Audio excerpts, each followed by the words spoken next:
What's up, guys? I can hear everything.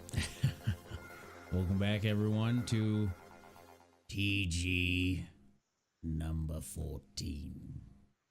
Yes. One should not drink before TGs. Yeah.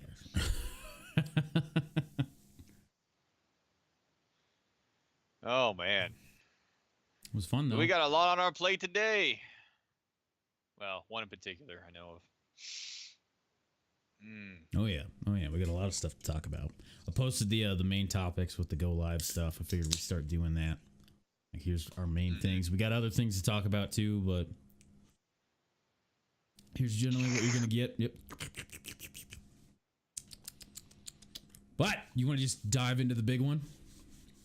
I mean, we can't. I mean, I don't know. Let's snack on some salad before we hit the main course. Okay. All right. House or Caesar? Caesar always. Okay. All right. We'll go with the Caesar. So, there's been some updates, or news rather, with Apex. And apparently it was leaked like a year ago that Apex was going to be a thing. I guess this is a post from 11 months ago. Somebody found regarding Titanfall, alleged minimap on the. I'm assuming this is the Reddit for Titanfall. Alleged minimap for rumored Titanfall Battle Royale 11 months ago. And this is the exact map of Apex. So, apparently that was leaked. And then somebody said, I really hope this doesn't happen. But then it happened, and Oh, and then they later apologized and added, I have put too much time into this game so far. My prejudice was very wrong. I'm glad that the person came back and like I was wrong. Yeah, that's cool that I was like, oh shit, okay. But that was also around when like all the other BRs were being announced. Yeah, like everybody had it. That was when we were making jokes about like everybody's making a fucking BR, blah, blah, blah, okay. So I don't remember that coming through at all. It probably just got lost in everything. So yeah, lost in the sauce. Yeah, but yeah, like right, Neko, like this is the exact map of Apex, the exact fucking map. Yeah, buddy. Yeah, buddy. That's crazy. Yeah. Also, in other news, there's been some talk of a new character coming out called Chaos, I think. I don't know too much about it. And does he look like me? Well, as far as rumors and stuff, I don't delve too much into rumors with games because more often than not they're not true. So it's whatever. In the case of Apex Legends, though. Yeah, it's probably true, and it's probably leaked by them to get hype going, Yeah. Oh! Something more about Apex. Apparently, Fortnite, there have been talks in Fortnite about adding a respawn feature like in Apex. Like, they're fighting to stay relevant, and I think they're just going to fail, and I hope they fail. But anyway. Yeah. This is a much better game because I've played Fortnite several times. I tried to like it. I know I'm personally not into the whole building thing. So I was like, all right, I just won't build. I'll let the team that I'm playing with build that's more proficient with that stuff, and I'll just be a fighter. And I don't like that game. It's just bunny hopping, twitch shooter. That's it.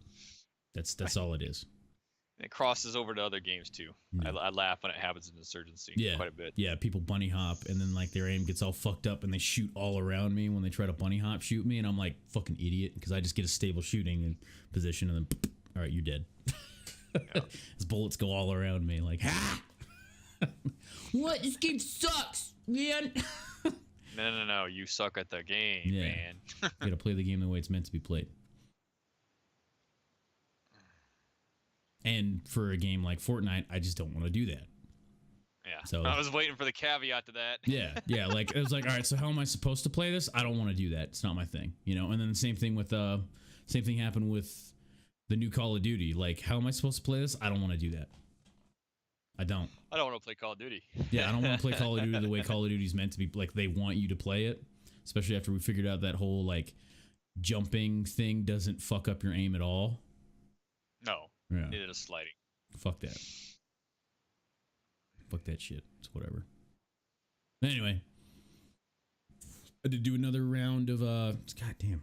I did do another round of Apex this morning. I wanted to see how it feels, and I didn't really. I don't normally like the G7 Scout, but I do.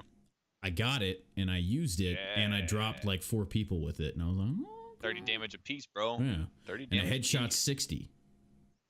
So it just takes getting used to it. It's not a bad gun, and that was close quarters with most of it. I don't even have an optic on it, and it wasn't doing bad. I mean, yeah, 30 damage a hit, so just not too bad. Yeah, not too bad. And that game still got a lot of things in it that, like, I don't love BRs, but it makes BR fun. So I think everybody can agree that the adrenaline rush you get when you start like getting like fighting with people is addictive about games like that. Yeah. Yeah. And it's fun. And that when you find a gun you like and you're like, oh, I got my shit. Let's do this. Yeah. Yeah. Thought it was a longbow DMR for me, but apparently it's not. So. Yeah. Yeah, I thought I was gonna love that gun too. The bullet's so slow. I don't like it. Yep. Yeah. They need to do something with fucking snippers and that shit. So. Yeah. Now, every time I've gotten the 50 cal sniper, I love it because that thing just fucking. Oh, Kraber! Everybody loves the Kraber. Yeah, right. Yeah. That's a fucking badoosh. Yeah. And it's hit. It's instant. Knocked down. So. Yeah. Yeah. Flatline longbow. Fuck yeah. I haven't found a lot of autos I like. I don't really like them. But I only started liking the longbow because I got an epic skin for it, so yeah. It was pretty cool. It's like on fire. Yeah, it made me want to like the G7 because I got that same skin for the G7 with the fire on it, and I'm like, well, now I gotta love this thing because it looks sick. Kind of funny how that works, right? Yeah, like I started playing Wraith even though I hate Wraith because I got the skin for her that looks like Jack from Mass Effect. You know, so nice. You gotta play her. Teagues, what's up, man? R301 Peacekeeper, some good guns. I'm really liking the Wingman. I've always in every game I've played. It hits hard. Yeah, I like more of if I put my semi-auto shots where they need to go. I'd rather that than spam. In most games I've played, that's the way I like it. And then it's on me if I miss, not like how the weapon handles and it goes all over the place, or like just where it happens to recoil around, or I don't like that. I don't like that. So the guns they speak. Yeah. We're good. Nate is quite a bit less hungover than I am, so he's feeling really good. I'm not hungover at all. I mean, I had 2 beers last night, and I haven't had 2 beers and I don't remember how much I had. I don't remember the last time I had 2 beers. I've had a beer at places or things, but yeah, I'm putting it down for a while. Yeah. That reminded me why I stopped drinking quite a bit in the first place was because of this feeling the next day. Yeah. All right. What's up, Geth? Chaz? What's up, everybody? Gunner? Welcome. Had fun. Fuck it. Yeah. Sometimes you gotta have fun, even if there's consequences the next day. It was fun. And from the stream you guys did it, everybody else was enjoying it too. Oh, yeah. Yeah. I don't drink a lot, Geth. That's just... So my tolerance is shit. Just don't... I like my control. So... Me too. It's just when someone's like, "Hey, I'm gonna pour some Sailor Jerry in this cup for you and hand it," I'm like, I can't say no. You know, Yeah, right. Fucking the goddamn, fucking Marines and their alcohol, whatever. Like last TG before we started with Dave, he was like, "Finish that cup so I can pour you another." And I'm like, "Well, why don't you just fill up from where it is?" "No, finish it so I can make you." And I'm like, "Fine." Yeah. Like, I'm an adult. I can say no. I know how to say no.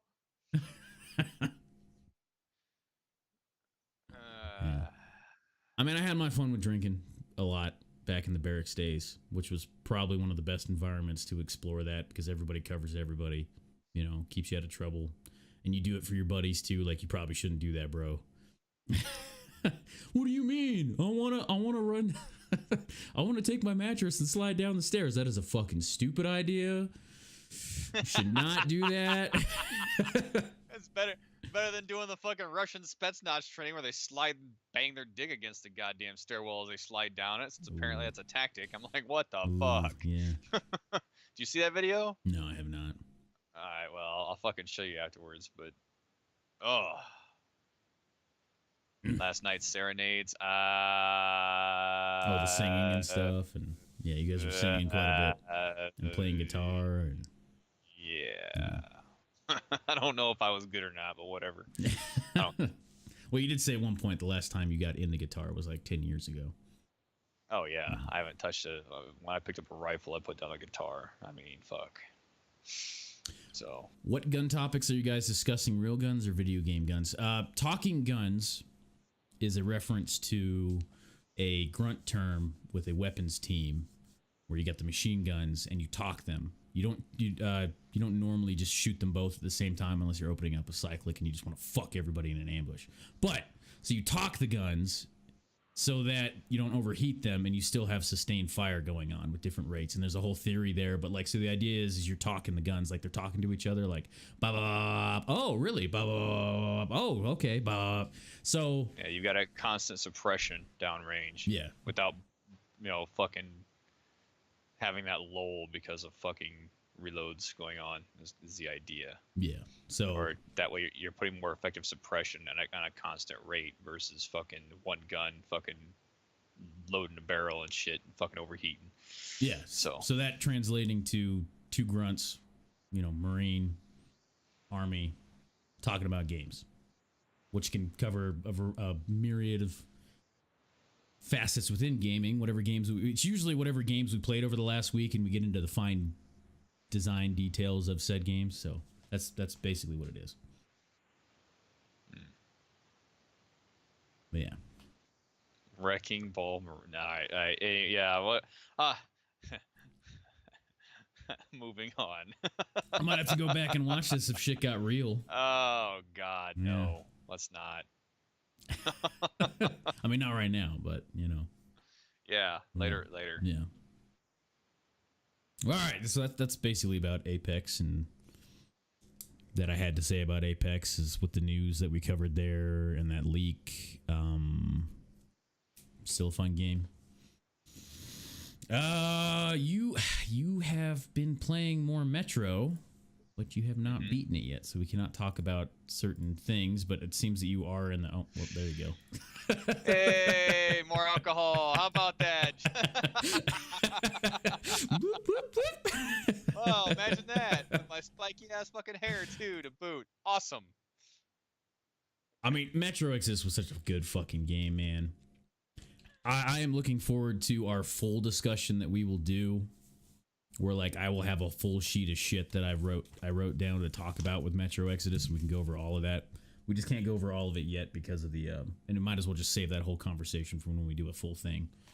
But I will say though that it really sucks that like Doc got it on PlayStation. He went to a Redbox and got it on PlayStation, and it was having so many fucking problems. Like it was having glitches, it was killing him to weird physics errors.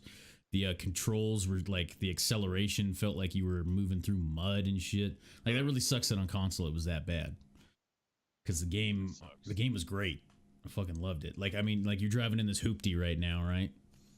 Yep. Got it. As soon as I got in that hoopty, I turned on the Duke Duke song or whatever. Duke Duke Duke Duke Duke Duke Duke Duke Duke da da da. We drove around just like, yeah. We also played Hips Don't Lie. Had to do that too. But anyway, this game's great at immersion. The story was great. But we'll go. I don't know what you have to say, but for me, as far as it's just we'll go more into when you beat it, and then we can talk about it as a whole. Oh, I loved Metro Exodus. I fucking still love Metro Exodus. Fucking, I love it's the best Metro game I've played thus far. Yeah. And the design changes made to it were fucking phenomenal. I mean, that's really all I can say about it until I complete it to give you like a no shit fucking assessment. But just, it's good to kind of break up the fucking, the monotony of the Metro itself, but still see how the Metro affects the overall world and shapes it in its it's still very much a Metro game, even though it's no longer in the tunnels. Yeah. Thus far. So, Yeah. It's good. It's good. I've got so much I want to because like things that haven't happened yet tie to everything I want to talk about. All I know is So. I fucking can't stand Miller, so he's pissing Oh, me off okay, every fucking interesting. time. I like He's an Miller. asshole. You like Miller? That's because He's I an read. ass, I've been reading the books, and it goes more into why he does what he does and his Well, character. yeah. So Someone described him as a fucking that always douchebag been a E7. company. Yeah, somebody who's always been a company commander who's never actually got his chance in the platoon commander role, but got stuck on a company commander slot. So all he wants to do is kiss ass to fucking get the next promotion. It's like, yeah, that seems like you doesn't think when he makes decisions. I didn't get that feeling about him.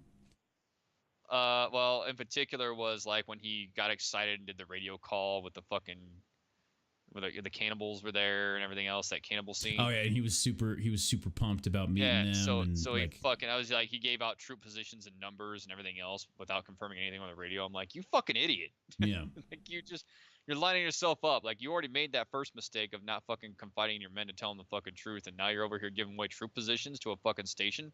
Like, don't ever do that. Like, why? Yeah, I mean, it was technically command and all that, but he also did not take the proper precautions to verify command, especially in a world like Metro, you know.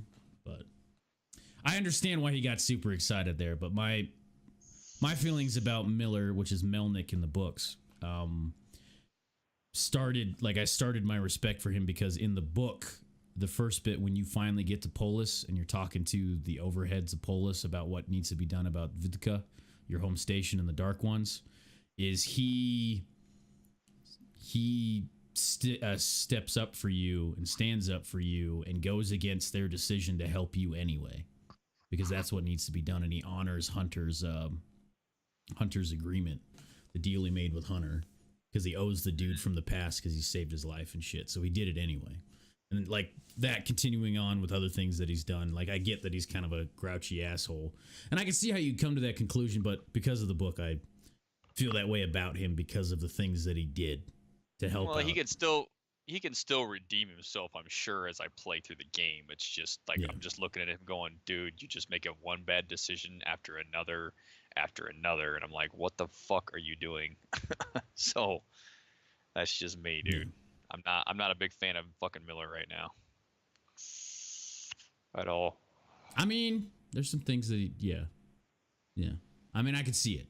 I can see how, like, that's why it's good that Talking Guns is a thing, because we can have that talk where it's like, oh, okay, from your perspective, my perspective.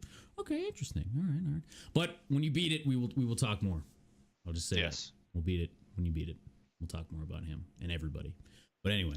Beat it! Tris, thanks for the host. How you doing? LT? Hey. What's up? No day drinking for me. What's up, Crystal? No day drinking. Yeah, that's about all we have for Exodus until he beats it, and then we can talk about it fully. And I'm excited. I'm very excited for that conversation because it's fucking awesome. Fucking awesome. Those games, man. That's my game of the year still. That's really, it's early. Yeah. I will be comparing every other game that comes out to Metro Exodus and the experience I had with that going forward for the rest of the year, and like what's going to beat that immersion, that everything, like what's going to beat that. But so I know you released a video about this too in the last week talking about it, but Insurgency Sandstorm. Yes. Well, I mean, you and I both have some things to say about that because you've been fucking delving into it. I will say this: they patched it, they put it out. It seems to be a lot more fucking stable on my machine to where it's actually streamable, along with OBS's new invent codec, which is absolutely fucking phenomenal, by the way. Yeah. If you're a single PC streamer, that can definitely increase the production value of your shit. But I mean, I'm still rocking the shit at a, I still have to make my tweaks. It's still not as optimized as it should be, but it's at a level now where I'm not getting as much bullshit. Now, Nate, you know, you and I both know there's still little quirks about it. It's still very, I still like fire it up every single fucking chance I get if I got nothing else I'm fucking delving into, right? Yeah. It's still awesome, but it's very infuriating, even when you're doing good, because of certain little quirks that they still have not optimized, right, Nate? Yep. Yeah. No. Yeah. Yeah, there was a map there where I was fucking screaming, and then at the end, it's like, dude, we went 21-9 or something like that. Yeah, and it was like, dude, we're doing good. He's like, and we fuck! won, and I'm like, fuck this game, fucking bullshit, fucking blah, blah, blah. But yeah, probably because we could have went like 30-0 if, you know, certain fucking stutters weren't in the game. It's just still a phenomenal game. It's just things that normally would be addressed by, say, I don't know, a fucking, you want to say a bigger budget team, or maybe just glaring issues still are not being addressed at this point. So it's like, why not? Still great, but it would be even better if, you know, I could just turn the graphics up and not have fucking, you know, stuttery issues. Even when, you know, someone's rocking an i7 7700K and their CPU usage is out the fucking roof, it's like, something's not right here. Yeah. What's up, gamer? What's up, man? And fuck yeah, Crystal. Reading the book, fuck yeah. But yeah, it's like the big things for me is in any multiplayer I play, as soon as I start trading packets with somebody with damage, or like when we're interacting with each other, that's when the game starts to stutter. Yeah, and then it's hard. Like here's like a PvE game or whatever, like a story game, and there's like a AI NPC that I'm shooting at, and he moves like a human, you know, like. But in a multiplayer game, as soon as you start trading packets, it goes like this.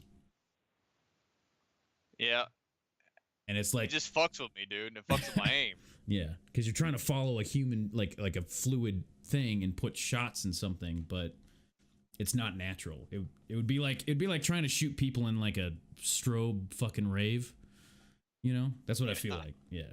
Yeah. Like you're only getting like half of the fluid motion. You're just getting stop motion stuff. An MP5A5 though. That is nice. I did try it out. It is pretty nice. Yeah. Those fucking two new weapons, an MP5A2 and the MP5A5, and then the fucking MG3 and the 240 nade. And I haven't actually seen you rock a whole lot of for some reason. I'm insanely surprised. I haven't really seen you mess with that. That's because they wanted to put nut sacks on it. So. You can put an extended you can put a box on it. You just have to use a slot. You know, I don't know. I've used the guns a lot, the full guns. Yeah. A lot in this game, and the play style renders me a lot of kills, as like we saw the other day, where it like, you know, you do well because you just sit down, like with the theory of a gunner, you just sit down and you control a lane, and I just fuck anything that comes in my lane. And it works really well. And I've been wrecked by that 240 so much more than I have any other MG in the game. Like that thing just. But I'm enjoying running around putting my single shots into people right now. So. Yep. Especially once they added the bipod. Mark 14 EBR. Yeah. Yeah. Yeah. I just like in a game like this where you can kill people in a couple shots. I love that I can grab the M14 EBR and put one round in somebody's chest and they just fucking drop. I love it. I love it when I'm scanning something and somebody comes out and I just and I'm just like, yeah, fuck you, god damn it. Moving yes, on. Dirk, I did see that. It was an anticipation for, which by the way, that's a good thing he brought that up. That's something I didn't even discuss with you. Since we don't really know a whole lot about it, it was Insurgency, it was World War III, it was Ground Branch. They were tweeting for Ready or Not, which has been like hyped forever, and nobody ever got gameplay on it. Nobody got anything on it. Like we haven't seen shit, and finally we're gonna get a gameplay trailer this coming week, I believe. So if it's not out already, I don't know. I have to check. But Ready or Not. Like people are getting really excited because finally it's like everybody's been missing another SWAT 4 type game, and I haven't played SWAT 4, so I don't really have anything on it. But in the tactical market, it's really exciting. I think it'll be an interesting dynamic to see like the rules of engagements mindset change, because we can't just light up some fool just because he's got a weapon in his hand. You know what I mean? Yeah. The ROEs change when you're on a domestic environment. So like what Rainbow Six Siege should have been.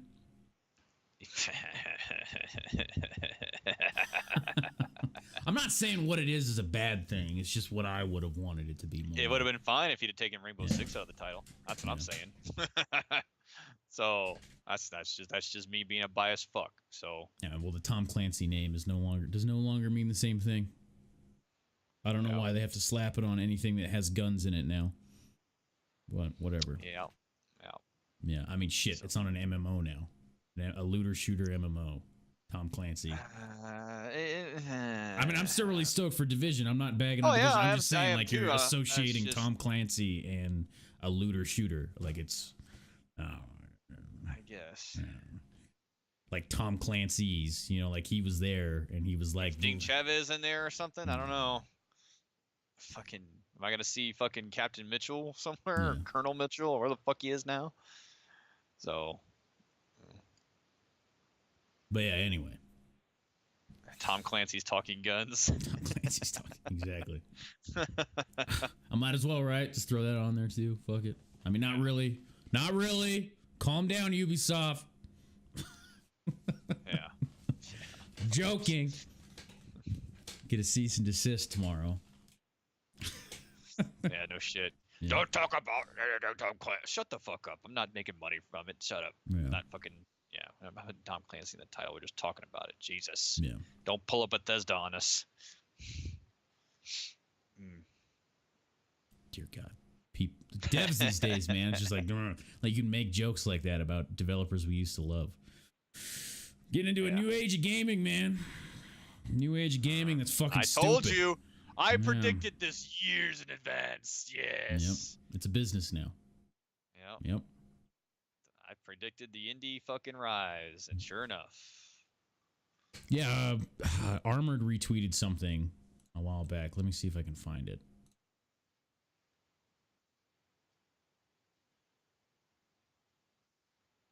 Click, click, click, click, click, rack. That scroll wheel isn't working. Yep. Oh, that must be a while back. God damn. I don't think it was that far back. You fucking going.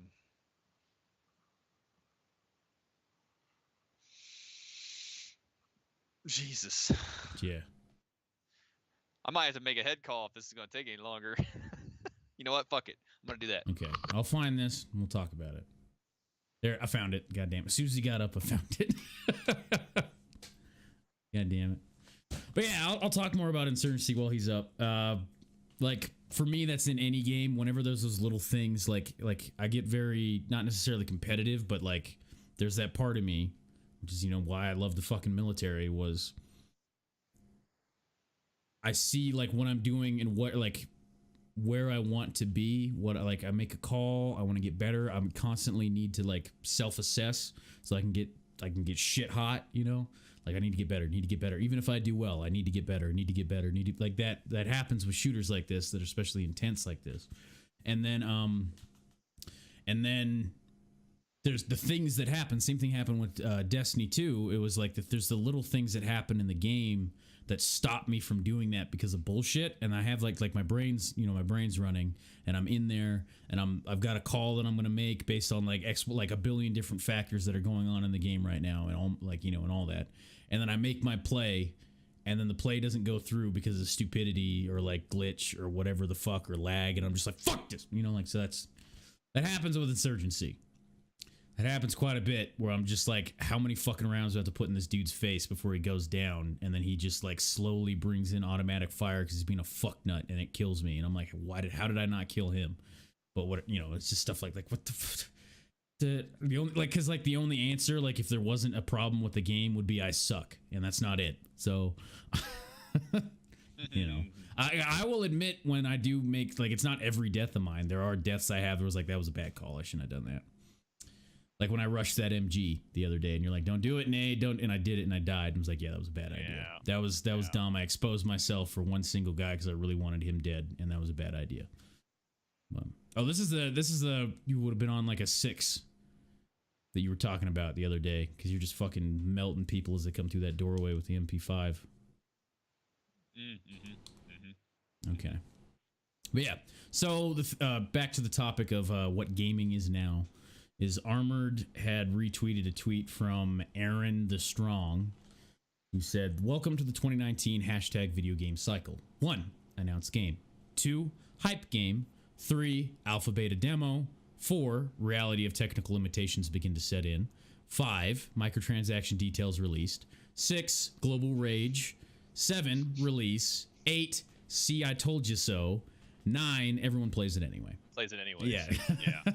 And that's what it is. That's the exact formula of how games have been. Global outrage. See, I told you so. It sucks. We all play it anyway. Yep. People are still playing the fuck out of Anthem, even though all the problems with that, like, which I guess that's a perfect segue there to Anthem. It is a perfect segue. I was going to ask you. All right, so I've been looking at this. I'm like, I see it posted in other social media outlets, and I see it on videos and whatnot about, oh, Anthem's just getting worse, and Anthem's getting worse, and I'm like, okay, let's just are we riding the hate train, or let's get some authentic opinions here. So, Nate, you are a trusted source. Please tell us opinions. So I finally beat the story of Anthem, and like I've said several times whenever somebody comes in, is what Anthem does as a looter shooter to separate itself from other looter shooters is great.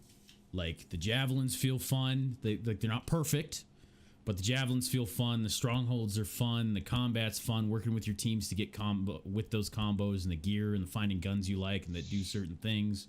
Like, that's all fun. And like, they let you do so much customization with your javelin. Like I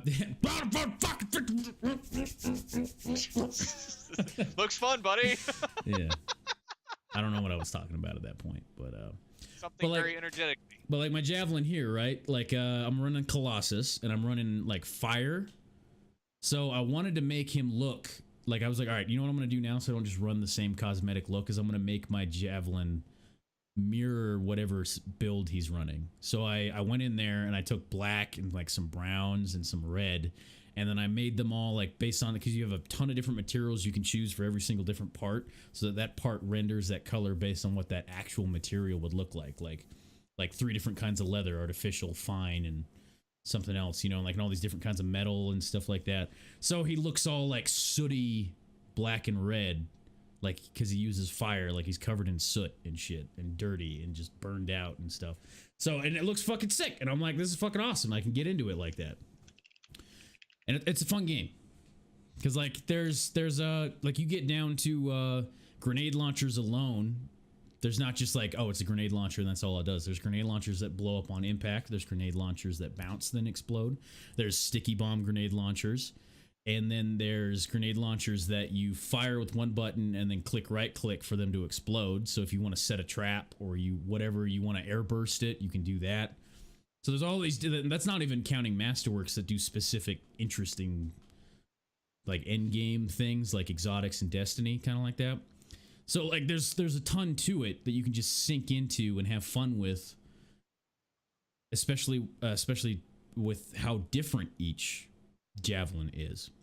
Like, there's an interceptor in front of me, and a ranger, and a colossus. They all play differently. You cannot play them the same way, because they have very different ways that you play them, and the gear that you go for with them, especially, and on top of that, how that javelin itself actually works with the enemy or engagement that you're currently in. So like for this fight, I have a setup of fire, so a firewall mortar that I drop with a colossus. If I wanted to take that exact build and go do a different fight with it, it would semi work, but it wouldn't be perfect, because the enemy types, how that reacts with those enemy types and stuff like that. Like acid is greater for armor, electricity for hitting shields and stuff like that. But I'm running a set with this guy, so I'm priming combos, so I set people on fire so that other people can use other abilities that catalyze the combo, and that works really well on this stronghold. So that there's depth there. There's a lot to sink your teeth into. There's just not a lot of end game, and like I said before, what they do to separate themselves as a looter shooter is awesome. But the problem is everything else that they do that's in a video game is not that great. Like, the story is compelling to finish it because of what you need to do, but they tie a lot of the rest of the story into, like, they made the tower thing or whatever, the social area. So they just pulled everything, like whatever initial idea they had, it felt like they had like an actual fluid story there. Then they just pulled everybody from the story, put them in one town, and then you just go up to people and talk to them. Like if you don't think about it, you just go and talk to people in a town. You know what I mean? Like, you just go talk to people or whatever. But if you stop and look at what's actually going on, you're standing in a market and there's just a bunch of people standing there going like this. With a thing over their head to talk to them. Like, somebody's not doing anything with their day until you talk. Like, their sole existence is to stand there until you talk to them. And that's just like, meh, whatever, you know.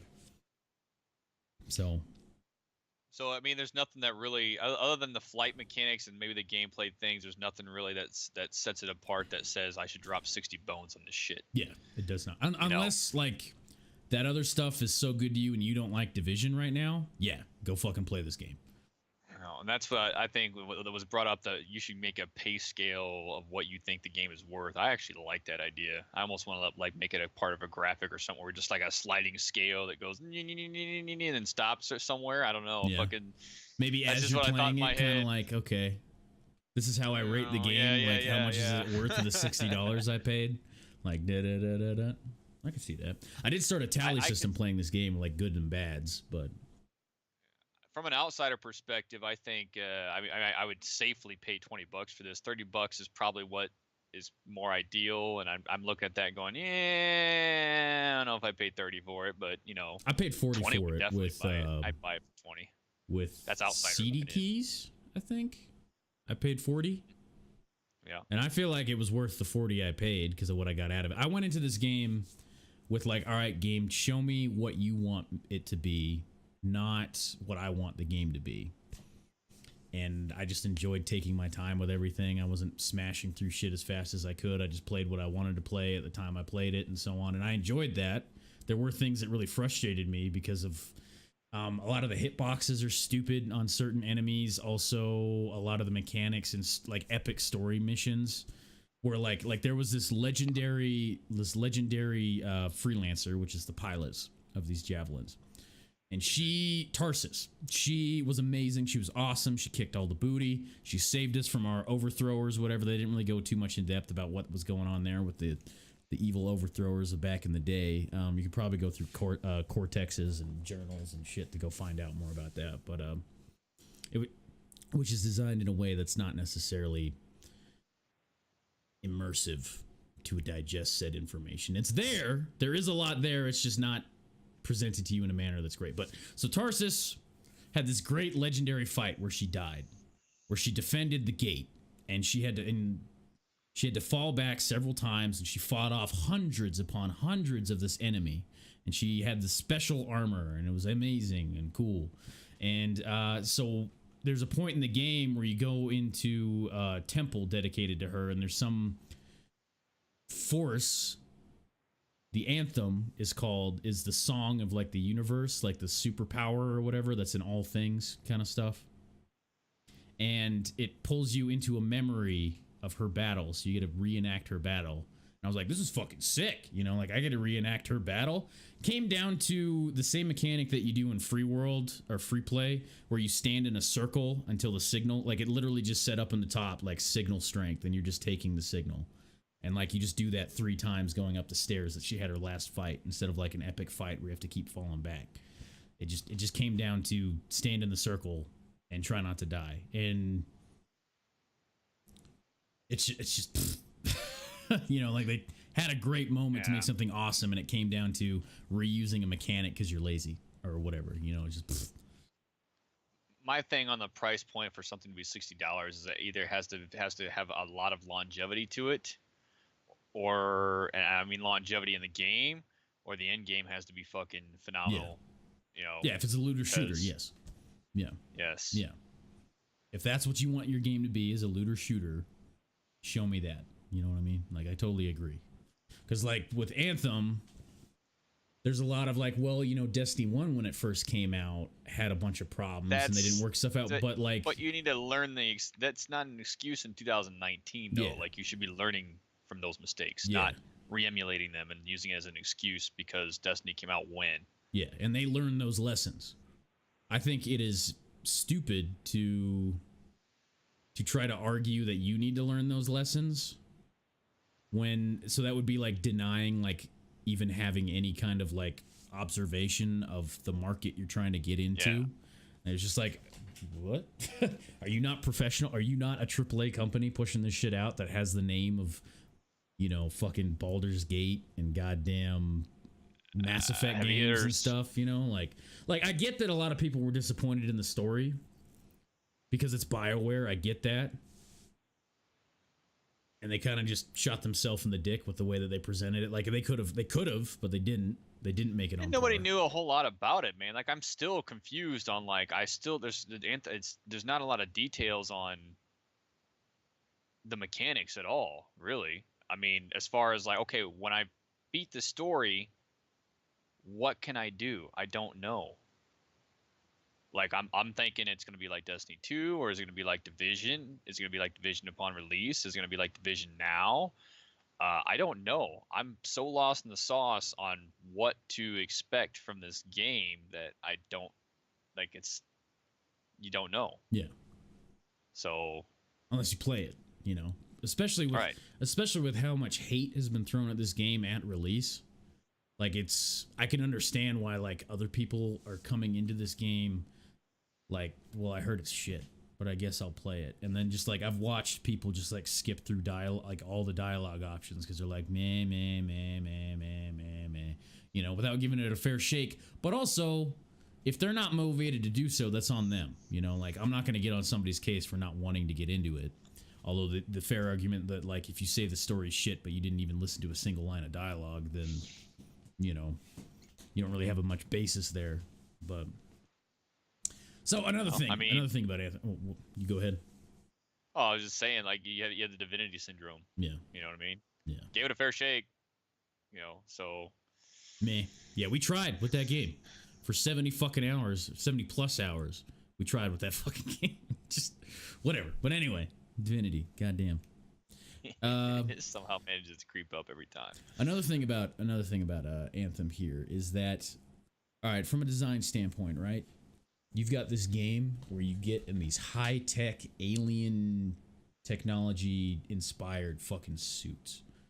Like you get in this fucking badass like Iron Man fantasy fulfilling shit. Like what you're looking at here on the screen of this big ass dude with fucking cannon on his shoulder. You can put a railgun on your arm. You get all that, you know, you got these big fucking chain guns you can use and all this stuff.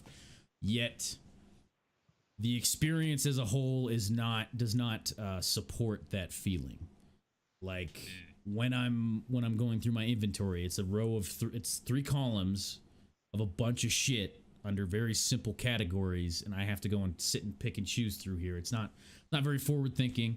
When I want to pull up any kind of menu while I'm flying around doing my thing, it cuts the game feed and then gives me like a screen with the menu stuff that is confusing to get through.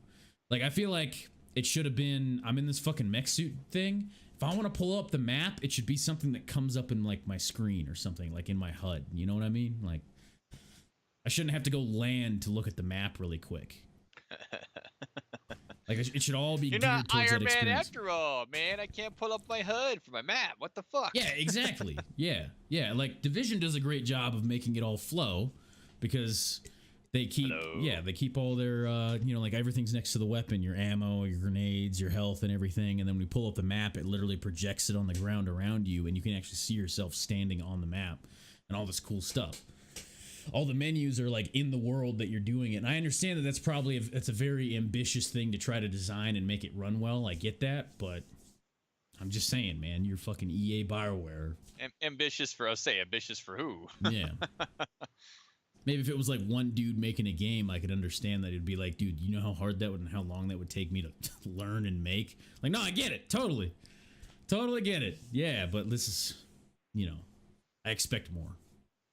I like coming back to the thing about like with Destiny 1, a rough launch. Like, I am not going to give you that because you should have learned from them. And really, it feels like what it came down to is they needed to push the game out regardless of where it is because of profits and shit, because it's a business. They need to make those sales in this quarter based on this game. And then they're just going to work on it from here and get it to where it needs to be. Maybe. We'll see. It's anyone's guess of whether or not it will. But Division 2, I don't think is going to kind of fall in the same trap, because I everything I've seen from their betas, and they're actually being pretty transparent this time around. Everything from as far as the gameplay styles and everything else, I mean, it's still, you can still tell it's very Division-y, but mechanics changes and whatnot, plus longevity, plus the actual end game itself has been like they were very transparent of what the end game is going to be, actually, and the fact that the end game actually molds in with the fucking story is phenomenal. Yeah, they did. When we'll definitely get into Division at a woof. Yeah. I mean, I can talk about it now, or I can keep talking about Anthem. I've still got some more things about Anthem. Okay. Yeah. But yeah, totally. We'll definitely get into that. Let's see here. Oh, so the actual end game of Anthem. That reminded me that I still had a couple more things about Anthem. So all there is when you get to level 30, you unlock higher difficulties called Grandmaster. So you just do harder versions of the same stuff, mission? of the 3 strongholds you have. There's no raid. There's no like thing why you're doing that. That's why I stopped when I stopped. Like, all right, so what do I asked people that have been playing and longer than me, like, what do I do now? You grind to 30, doing the same things you already have, and then you grind gear so that you can do the higher difficulties of the things you just did. And I'm like, I can see why you'd like that, but I don't want to do that. That's all there is now. It's not like I'm working towards a raid or something. Like, I need to get high enough gear to do the raid so I can get this gear so I can move on from there. So, whatever. Yeah, right. Will Catalyst coming to May if anyone's still around by then. Yeah.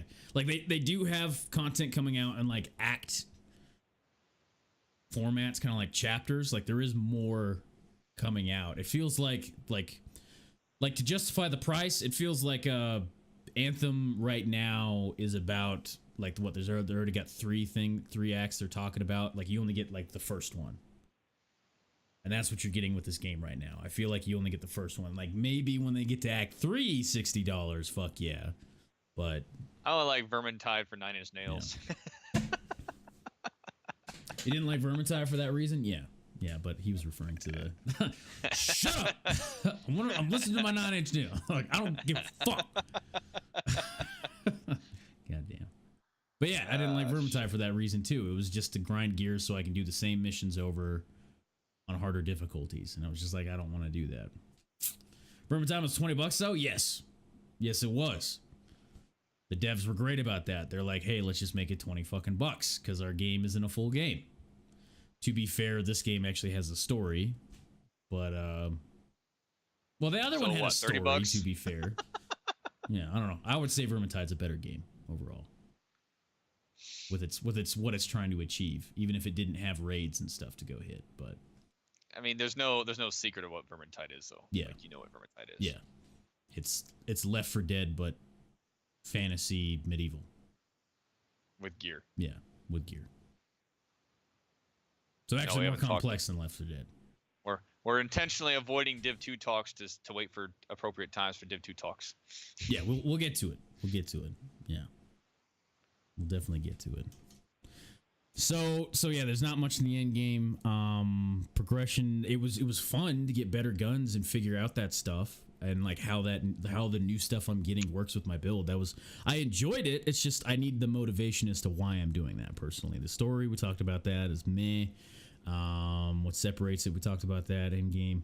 So this thing happened with Anthem. This is my last thing about Anthem. There was a problem in the design of in the free roam, like open world patrol, where there is a chest that you can get to spawn, a world chest. And there was a problem with the design of it, of like how much good loot it dropped. The devs didn't mean for it to drop that much good loot. And so people were taking advantage of that, because you know how it goes in grindy games, right? People find whatever path is the most beneficial and they go with that path. Whatever gets them the stuff that they need the fastest. That's just what farming games are. So there's a streamer called Glad, and he's a pretty big streamer, you know, like thousands of viewers when he streams, so on. And they banned him. The devs banned him from playing the game because he was using that exploit he was using the world chest to get higher tier loot, even though, like, because it wasn't meant to drop that high of loot. But he farmed it. He taught people how to farm it and stuff like that. So the devs sent him an email and banned him from playing the game, saying that you used Wait, no warning shot, no nothing. Our game's broke. You exploited something that our game utilizes, therefore you're banned. Yeah, they didn't even say exactly what exploit he used. He made a video like trying to figure out why, and he's like, "This is the only thing I can think of." It's not a PvP game though. What the fuck? Yeah, in a PvE game, exactly. They banned him. A guy that brings in he was promoting this game quite a fucking bit with a huge audience. You know, like probably brought them more money than you know, like he brought them in money. It's like they want to fail. Yeah, man. right. What the They're just, yeah. I swear. I want to shoot myself in the dick. Ready? Yeah. Before I even heard about what happened with him, I had the feeling that Anthem, as time goes on, is going to be that game. Like if I had my games in a corner or like in a storage lot or something, and I go in there to check out what games I want to play, Anthem's going to be the dude in the corner self-flagellating, like. Like, what do I want to play? Anthem, what are you doing? Ah! Ah! Ah! It puts the lotion on its skin. Or whatever, you know, just fucking hitting itself. Punching itself in the dick over and over again. Just like, why would you... Oh, I'd be very fucking mad. I don't care if I spent $10 if they banned me from playing the game because of that shit. Now I'm not spending nothing. Fuck that. Yeah. I was thinking when it hit $20, I might think about it, but then I'm... Fuck you. But yeah, like, hey, by the way, let's take away your ability to play. Fuck off. Yeah. What? Because you use something that they fucked up on. You know, like that's... And not just anybody. This is, you know, like this is him. And he even said he released a video because he wanted people to see his face, hear his voice about his attitude about it. And he's like, I'm not coming here because I'm a big streamer to talk. I'm just some dude that wants to play fucking video games. Like... And he had a very genuine attitude about it all, and I rather appreciated like getting to know him, or trying to get a gauge of who he is coming from all this. So it was a smart decision making a video about it versus just posting like a Twitter thing. But anyway, yeah, there's a billion different ways that they could have done that instead of just banning him and then being vague about why, and that's it. I could get if he was like using modified shit or like mods for the game, stuff like that to break it or something like that. I could get that, but or he was like, I don't know.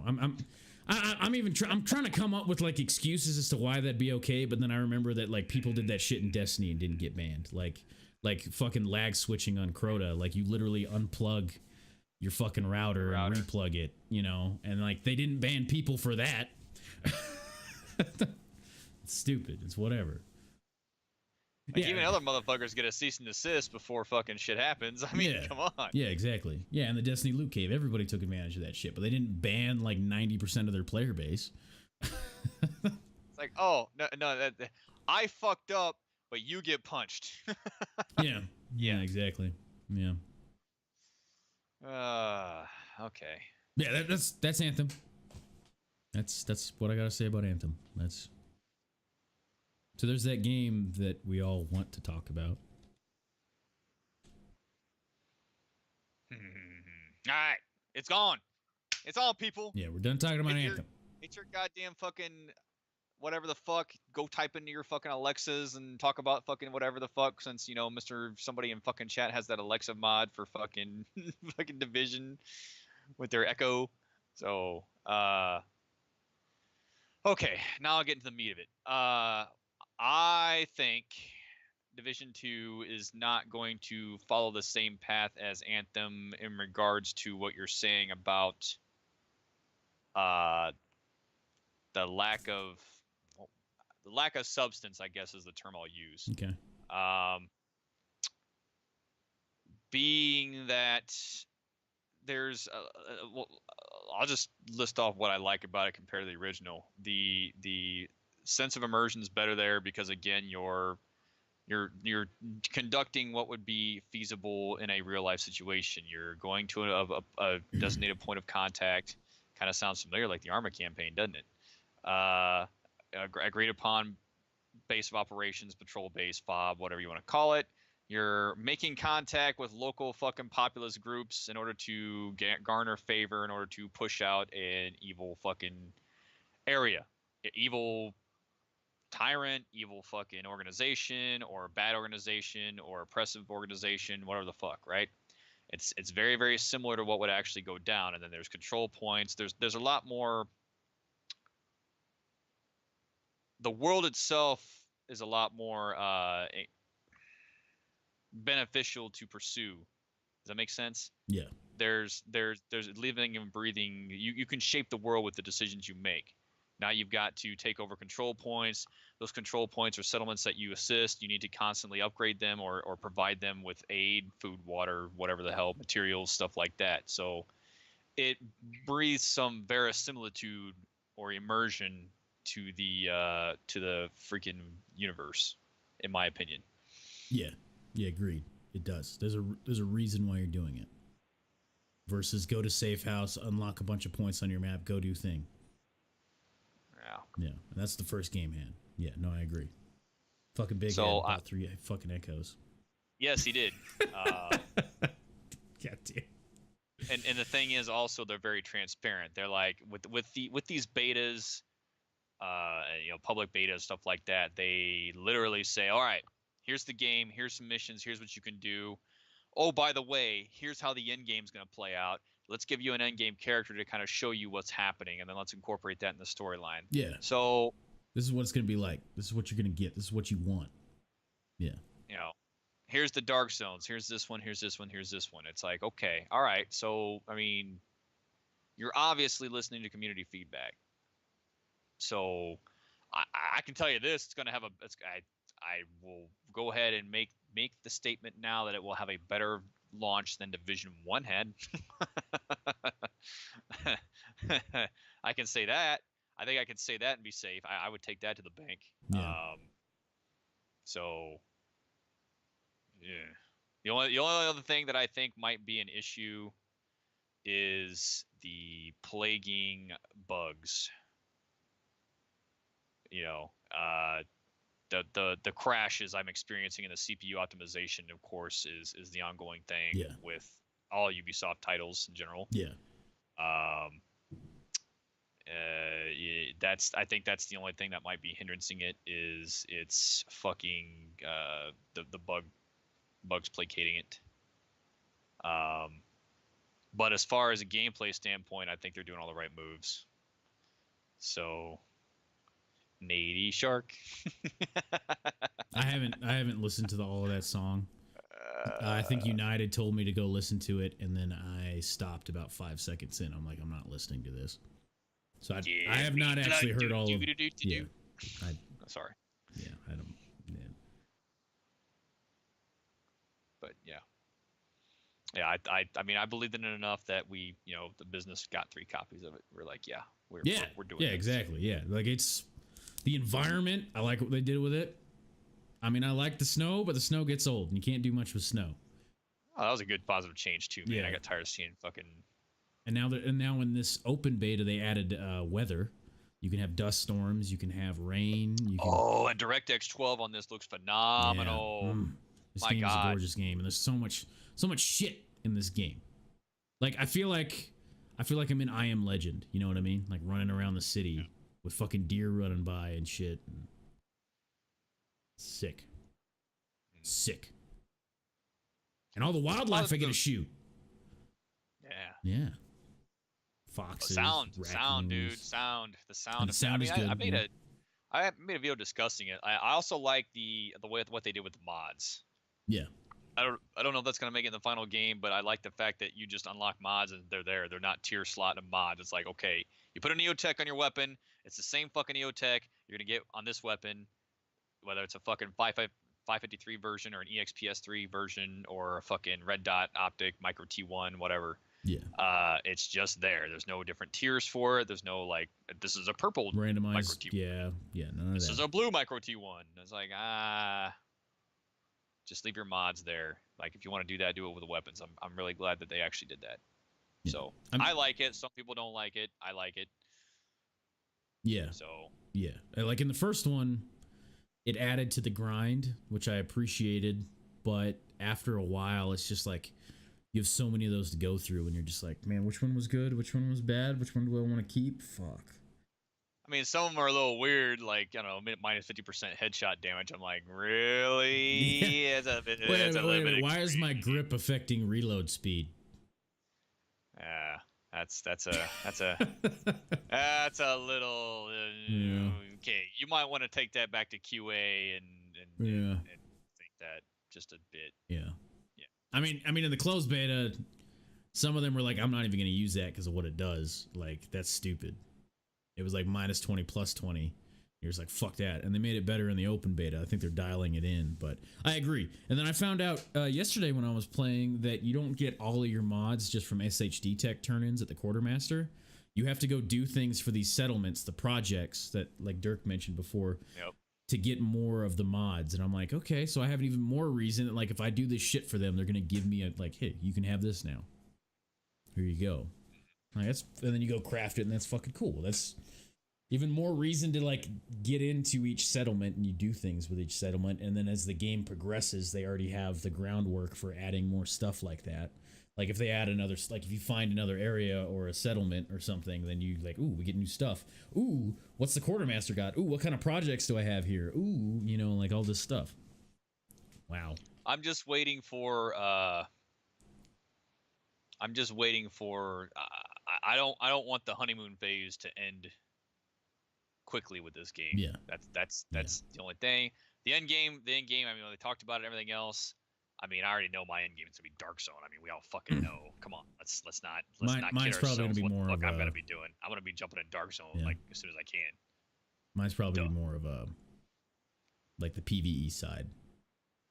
Because I really enjoyed the end game missions they gave you, and yeah, I'm more of a PvE guy.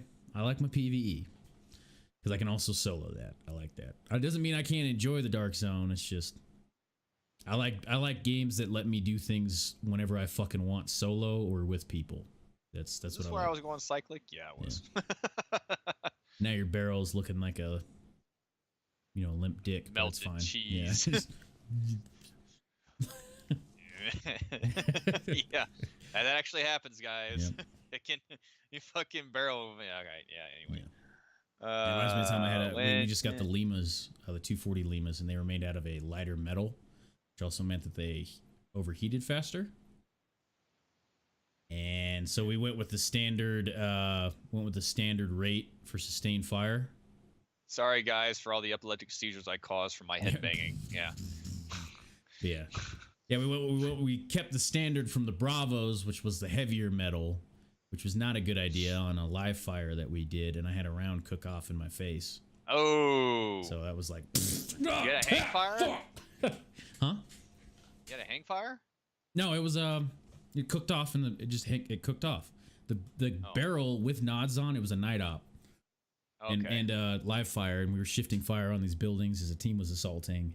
And we kept the normal, cyclic before changing barrels or whatever. And after we were done, you point the weapon up and away. Thank Lower fuck your I head, did. fucking lift the feed tray, fucking check the Clear feed it pause, out. all that good stuff, sweep the tray. Yeah. Yeah. Well, we didn't unload it yet because we weren't done. I just pointed it up and away. They were still on the objective. And with nods, the barrel was so fucking hot that it looked like a green lightsaber. It was just like the whole thing was green. I was like, fuck, man. They're like, do you want to touch it or anything? Like, no, we just left it there. So we were sitting, and then the round cooked off. Thankfully, since it was down and away, most of it went in the dirt. But just oh, fuck. You know, I didn't get hit too bad with stuff, but that was fun. He almost lost his face. Yeah. Yeah, and then I found out later that the round actually didn't go all the way through the barrel. And then so it squibbed. Yeah. Okay. And then so it was about halfway down the barrel, it was stuck, and then I went to my squad leader and I'm like, "Hey, the round's still stuck in the barrel. Can I just take a fucking cleaning rod and just push it the rest of the way out?" And he was like, "No, that's unsafe. It might go off." And I was just like, and he's like, no, take it over to the armory and they'll do it. And I was just like, all right. And I went in there and I told him, and he just looked at me and he was like, really? It already went Might off. go off. That's the whole. That's what a squib round. It's whatever though.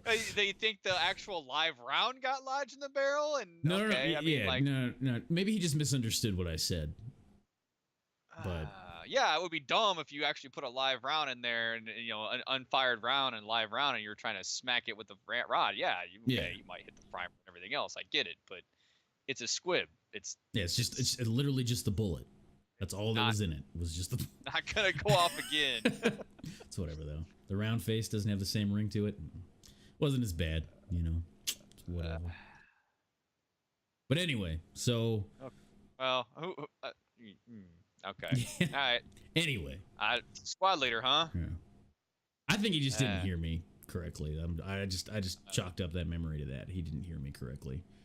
Maybe I didn't. Okay. Maybe I didn't tell him what I meant. Giving fucking squad leaders a bad name. God damn it. Yeah, whatever. I mean, he was a good dude. He still contacts me once a year and stuff and whatever. But anyway, let's see here. I kind of want to talk to him now. I just want to give him shit. He's a good dude. I'm sure he is. Yeah. I'm sure he is. I'm gonna go ahead and say he didn't hear you. Oh, he actually used to be a Marine too. He traded over. Oh, yeah. Oh, you just had to. Yeah. You just fucking had to. Yeah. So that's why I assumed that he just misheard what I said.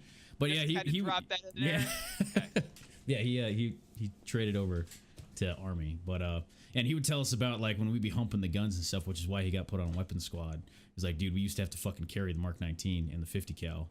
And I'm like, fuck. But yeah, we'd break it down and people would carry pieces. And I'm like, fuck that. God damn.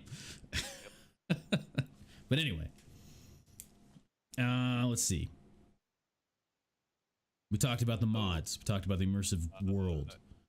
Questions about Div 2 that we missed, please let us know. We probably missed a whole bunch. I'm going to scroll back. I like the solo thing sometimes too, but I get yelled at. You're damn right you do. LT had a question. I'm going to scroll back to that one while you answer those. I think I answered it. Was it the one that we're worried about that same thing? I can't scroll it far enough to see it, but it was basically like, are you worried about the same thing happening with Division? I don't see Division doing that, man. Because Division, like the devs of Division 1 could have just fucking gave up on that game back when they first made it and just worked on the second one, but they fucking didn't. They put tons and tons of man hours into making through multiple builds and listening to the community to make that game what it was, and it was good. It had its problems. Every game has its problems, and they were also working on Division 2 and learning from what they did in Division 1 to make Division 2 better. So I don't know anything about these normalized. I mean, are you talking about normalized Dark Zone? Like, I only did one Dark Zone. I didn't dabble into the other fucking two, so I don't really have an opinion on the other two. If you're referring to normalized Dark Zones where gear doesn't really matter, I like it from a competitive standpoint. Yeah, things are normalized. You can just fucking just slay the fuck out of anybody. Yeah. I like it. If you don't like it, there's an option for you. That's cool too. Yeah, so it's like, exactly. Hey, I don't fucking like this. Well, let's take your fucking complaint off the table and just go the fuck over here. All right. Exactly. Yeah. Yeah, go over there. You go play that then. Okay. Yeah, that's a lot for them to take on with 3 different DZs, but I mean I think that just is a testament to these devs and what they want to do with their game. And they incentivized it though. They incentivized it. They said, okay, you want to get the best loot, don't play in a normalized Dark Zone. Yeah. You want to go true in game, you're going to have some good fucking builds that you have been testing for a while. Yeah.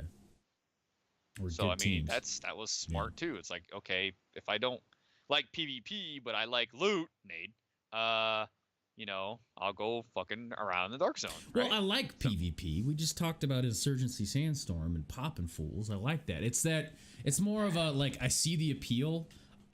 What Division 1's PvP in your loot shooters or PvP in your MMOs is what I mean. Yeah, because like MMO lights. Yeah. Division 1's PvP came down to me doing this while I dump full auto into someone's face. Like that. That I didn't really like that as much. That wasn't.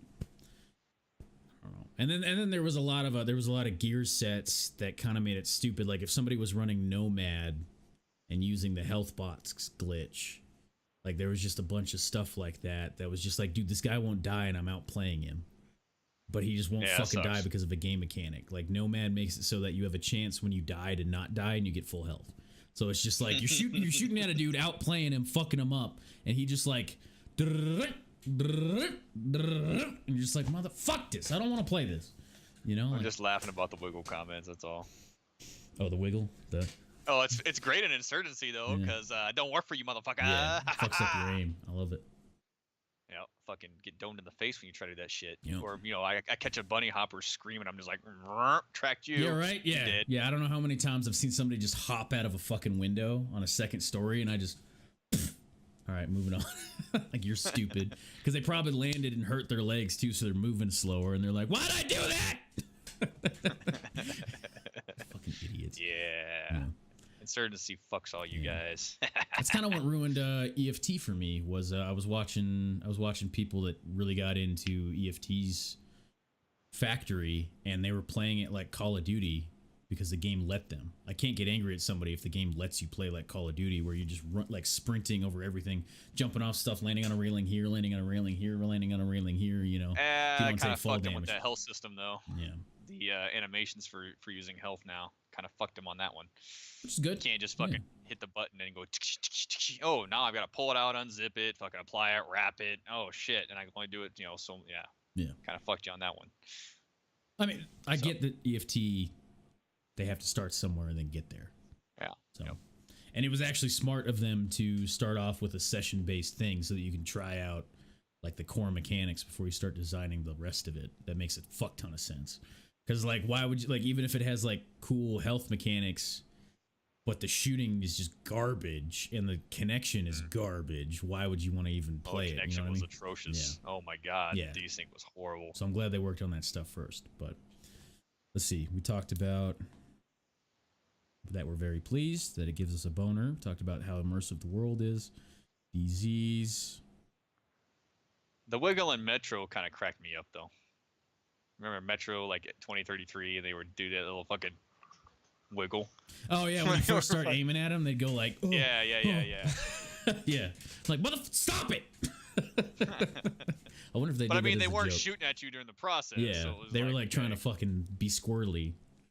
Yeah. Which worked because it made it annoying trying to shoot the fucker. It was like, God, stop it! Just sit still.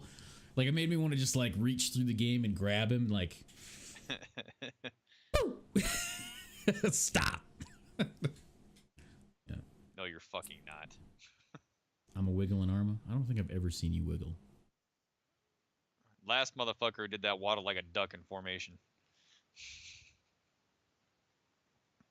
Yeah, the NPCs in Division 2 are so much more dynamic. With this new armor system, they make them, like, depending on the difficulty, they're aggressive, or the enemy type you're fighting, they're much more aggressive at pushing you, which has different...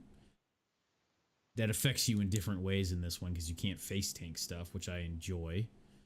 They did a good job with that. And then, wow, we'll not let you run forward here for some reason. No, yeah, there you go. The bugs. Yeah. That's what I'm saying. There are bugs, but we still like the game regardless. Like Wu said earlier, that console's terrible with him, but he still wants to buy the game. Yeah, Division 2 is I'm not gonna sit here and say it's the holy grail of games because yes, it has fucking bugs and they are annoying, especially when it locks up every fucking goddamn If Division 2 has a downfall, it's not gonna be because of the game's play mechanics per se. Now it's going to be because of technical issues. So yeah, but I like it. I like the not the glitches, but I like the enemies are hell of aggressive in the end game invaded stuff.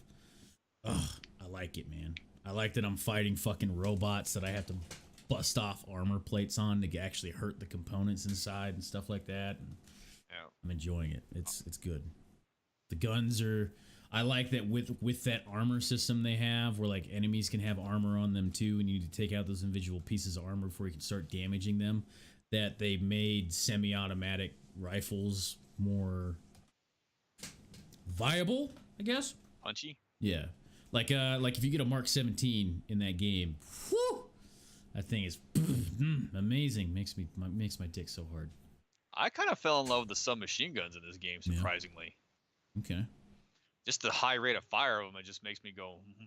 Fuck yeah. Like I'm rocking an MPX right now. I'm like fucking enjoying the shit of it. So. Fuck yeah.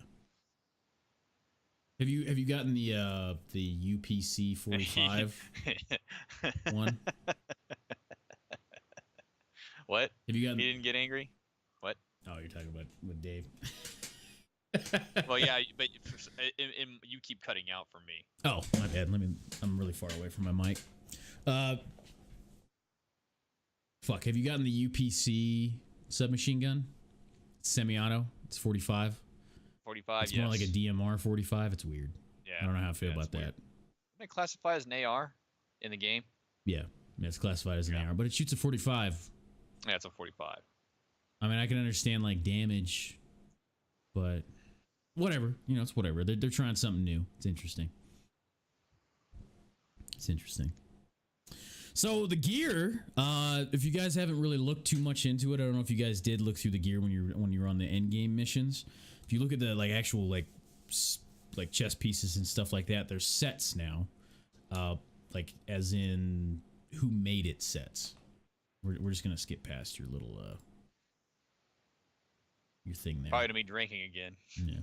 Or we're gonna skip past you with the bugs. You've been on that, and we're just showcasing how terrible that. Yeah, it kind of pissed me off. Yeah, but yeah, like there's manufacturers of gear, and then they have set bonuses, and then there's like purples and yellow versions of those. So like the same sets can have different qualities, which I like that they have that in there. And then the abilities seem like cool stuff. Like one of them is stop, drop, and roll, that you can get rid of poison, burning, and one other status effect by rolling if you have that ability on your gear. And I'm like, that's fucking cool. Because I caught on fire earlier in the game, and I was like, why isn't rolling stopping the fire? Yeah. So that would be cool if I could just roll really quick, if that was a set ability. Like if I'm running a mission where they do put a lot of status effects on me, that I could use that. There was another one that was called Creeping Death. That was Metallica. if you if you apply a status effect to an enemy, there's a % chance of that status effect applying to somebody within X amount of range of them. So like if I put bleeding, or like if I put burning on a guy, or poison, then like he could like affect the dude next to him, who could affect the dude next to him. And like that's cool. That's cool that I could get into like I'm excited that when the full game comes out and I get through all the story or whatever at whatever pace I fucking want to, and I just enjoy it, and then I finally get to end game and I'm sitting there making builds off this shit, and like based on what I'm fighting and stuff like that. Like, ooh, we're gonna go do this mission. Hold on, let me put on my Creeping Death build. Fuck yeah. I'm Creeping Death. I will blare that Metallica through the fucking speakers. Don't care. Well, get it. So, Creeping Death build. Yeah. Fuck yeah. Yeah. It's cool. I'm excited for it. Yeah. Yeah. Well, we talked about guns, gear, DZ, immersive, quite a few other things. One thing is the abilities. The abilities you have, your skills, your tech that you throw. There's 3 of them we haven't even ventured into yet. Yeah, you're not even allowed to. Can't. Yeah. I tried out the chem launcher. I don't really care for it. I only use the foam for it, though, but it didn't seem to work very well at actually foaming people. So I stopped using it. Yeah. Well, I mean, the great thing about, I guess, these different fucking things, it's not like it just does one thing either. There's like, what, 3, 4 variants usually per fucking thing you unlock. Yeah. Yeah, I didn't try out the fire, but I did. I tried out the because they let you use the sniper turret now. I tried that out. That was kind of cool, and I was trying to figure out like from an end game standpoint how that would be beneficial, because you have to tell it who to target, then it lines up the shot, then you have to tell it to shoot, and it only gets a certain amount of shots before it breaks.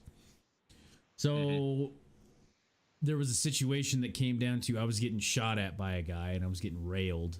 So I popped out my repair drone, and while I had my sniper turret out, I was letting the thing repair me and waiting a second before I get dropped. And I was like, all right, or if I don't have an angle on a dude too with the sniper turret, I can throw the sniper turret out there because I don't have an angle on the guy. And then the sniper turret zeroes in that shot with, I had it on my mouse 5 buttons, so one of my thumb buttons. And I'm like, okay, so let's focus on him while I'm getting healed and I don't have an angle on him. Fire. Fire. And it was cool. It was cool. Yeah, I like that sniper turret. Yeah, it was pretty cool. But my problem with some of them is that since you do have to tell them what to do, you're kind of fighting it to tell it what to do. I think they need to, if they're going to tweak the sniper turret, one little tweak I would like is I shouldn't have to aim down sight, hit E on the target in order for it to target. Now, am I fucking doing that wrong, or is that a thing? No, you have to tell it to, I didn't have to ADS all the time with it. I just feel like it made it smarter if you did. Well, like if I actually have to draw up and start shooting my weapon and then mark the target with E, you know, hitting my echo key, it's like, why didn't I just shoot him? Yeah, exactly. Why do I need this drone if he's in line of sight for me to shoot and I have to fucking line up my crosshairs on him? Like, what's the point of the drone then? Yeah, it should be. I don't know. I hope they come up with some system so that it's more intuitive, like it's actually a tool that the benefits outweigh the moment you have, like the small moment you have to take to tell it what to do versus like, the first time I tried out the sniper turret, I'm like, all right, so instead of shooting this guy, I'm sitting here not shooting when I could have killed him already, and I'm telling it to line up. It's lining up. Oh, guess what? It won't let me tell it to line up on him because it's not giving me the option to tell it to line up on this dude, even though I can see him. The little pop-up's not coming up. Or like the carpet bomb drone. Like by the time that thing makes it out to somebody, they fucking move because they know that it's coming after them. You know, the toggleable for the fucking god damn it, rollerball shit. Yeah, that too. The cluster bomb thing for that too is just like, all right, I'm gonna tell it to go there. They see it coming, they run out of the way, and it's like, okay. All the time that I spent dropping it, telling it where to go, and then executing, I could have just been shooting them and maneuvering instead of, I mean, maybe if you're seems like it's very ambush oriented. Yeah. Like they want you to use those to trigger an ambush as opposed to using it as a fucking force multiplier of damage, like tossing a grenade would be. Yeah. It's interesting. Maybe they want it to stay like they'll dial in how much damage it does and how like useful it is so that it's worth taking the time to do it eventually. I don't know. But right now I feel like in the middle of a firefight, I'd rather just rely on my weapon instead of some of my tech. So with that stuff, but anyway. Yeah. Cause L is for losers. Fucking big head, man. Getting that L shape, man. I'm just saying, man. Yeah. Yeah, the abilities, I hope they dial that in. I like them though. I like what they added. Oh, I was saying this the other day. I'm hoping that in the full game, it's probably not going to happen, but I was hoping that to actually unlock these abilities or some of the mods for these abilities, like the capability of a sniper turret, that like you get the turret, but then to get the sniper turret, you actually like go on a mission to get it. If that makes sense. Or like you get the chem launcher, but to get foam rounds, you have to go raid like the police station to go get like non-lethal stuff or something, you know? Like that would be I would like that as an immersive element to like I open up the box and there it is and we take out the rounds and I'm like, fucking that's sick, man. Or like a sniper mod, like dude, we were fighting this bad guy and he had that. And then like you go up to his tech and you're like, dude, he had this fucking sniper turret. Why don't we just add that to our shit? Fuck yeah. Or something like that. I would like that. But if it doesn't happen, I'm not going to be pissed. I just think it'd be cool. Is that gourmet coffee? Yeah. Gourmet coffee. All right. We talked about Division, got Anthem, Apex, Metro, Certainty Sandstorm. We still have one more big one to talk about here, and then I also have Hunt Showdown that I played. I don't know if you want to take a break and get up and stretch and stuff, or... Yeah, we're gonna have to, because if we're gonna drop the big bomb topic other than Div 2, then I'll be sitting on my ass for a while talking about that shit. So Yeah. and so will you. Yeah. Yeah. So let's go ahead and cut the scene. Let me boot up the stuff and the things. All right, guys, we're going to take a short break, and we'll be back to talk about Arma 3 and what's been going on with ZFG Nation there. Actually, we should probably do Hunt first. Hunt. Yeah, let's do Hunt first. And we'll end on Arma. Okay. Yeah. Hunt Sodown. Sodown, motherfucker. I was thinking if I hated that game, I'd call it Cunt Showdown, but anyway. All right, guys. So we will be back momentarily. We're going to put it on break. Big Head, thank you for gifting the sub to fucking Gunner. That's what I'm talking about. Thank you, man. Thank you very much. And we'll be back in a moment. Give Nate all the things.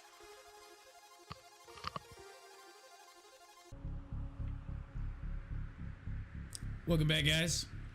What up, motherfuckers? Probably hear Justin licking his fingers there in the background. I never really liked honey mustard, but I goddamn sure love fucking Whataburger's honey mustard. God damn. Yeah, my problem with a lot of stuff is it's too sweet. Like, I don't know if you saw my tweet. Last night, I went down to a bar down the street, one I like to frequent, and they changed up their menu. So I was like, okay, what's on this? And it was churros, or it was chicken and churros, like chicken and waffles, but churros. And I was like, all right, that might be some interesting take that actually has a good pairing. I'll try it out. It's different. It's weird. It's enough to get me to try it. Turns out it was literally just 4 churros and a piece of chicken on top. And I was just like, okay. Churros. Yeah. Although I will say guys. this, though. They had the sauce that went with it that was Knob Creek. It was like a Knob Creek sweet sauce.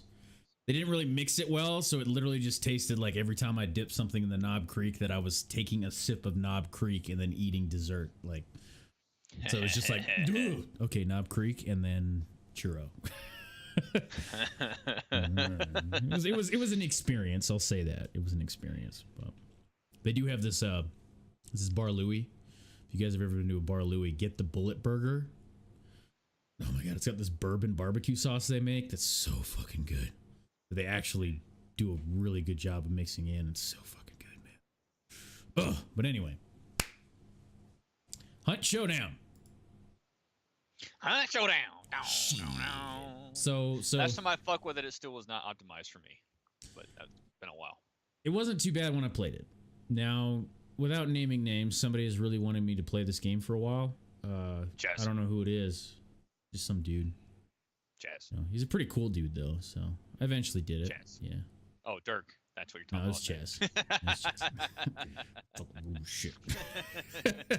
Well, anyway, for those of you that don't know what Hunt Showdown is, it's an early access game that's kind of set in the time period of like 1900s. So, like, kind of Western. But there's all they gathered a bunch of lore from like around Louisiana and the bayou and all that stuff and made these monsters real. So there's like zombies, these fucking hive monster things, these giant dudes with leech things that scream at you and all this stuff. And the idea is there's several different game modes, but the general idea is you take a hunter, your character, he dies, he's gone, and when he goes in, you try to find clues using some like dark magic shit to hunt down your contract, which can be like this big boss thing. There's like a giant spider thing, and there's also a butcher and like this big pig face butcher dude, which is pretty cool. And so like there's one of the hive lady whatever things that are kind of cool, and I threw a sticky bomb at her. But so that's general premise of the game. Now it is early access, as you guys are talking about. Like, what's early access? Means whenever there's early access means whenever you have a problem with the game, it's early access, so you can't get angry at it. Can't blame it. Yeah, but yeah, and I'm teabagging her now because fuck her. But anyway, sex. Yeah.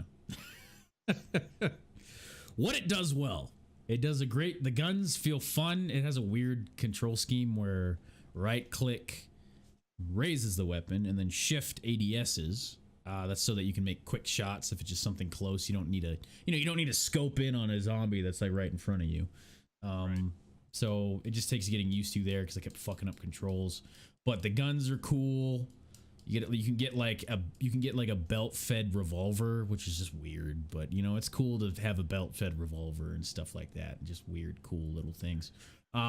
It also does a really good job of the immersiveness of like when the first time I played it and I was trying to figure out what I needed to do. I didn't know all the game's mechanics yet, but like shit was like, fuck man, I don't want to get next to that. Fuck man, shit, I hear noises over there. Fuck, you know, like I'm about to run through this patch of trees. There's probably gonna be a zombie in there that's gonna try to attack me and stuff like that. But yeah, they do a good job of that. It's fun. It's fun for that. Humming like the main music. Yeah, and that too. The main music is catchy as shit. Yeah.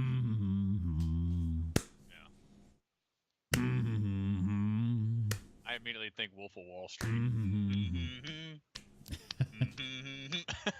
That like, fucking shit, movie, right. Man. Goddamn. Yeah. And that movie. Yeah. You get that feeling when you're playing it. You definitely feel like you're there doing this shit, and you're like, fuck. There's quite a bit to it. There's actually a grind to it where you have like your blood family, blood history, whatever you can earn with XP, and you get like hunters that you can level up and try not to get them killed if they get through enough ops. And once they get like high enough, you can retire them and add all their XP to your blood history, whatever. Yeah, that's pretty cool. And get feature. Abilities. I do like the feature they're doing. Yeah, the game has a lot of cool stuff in it.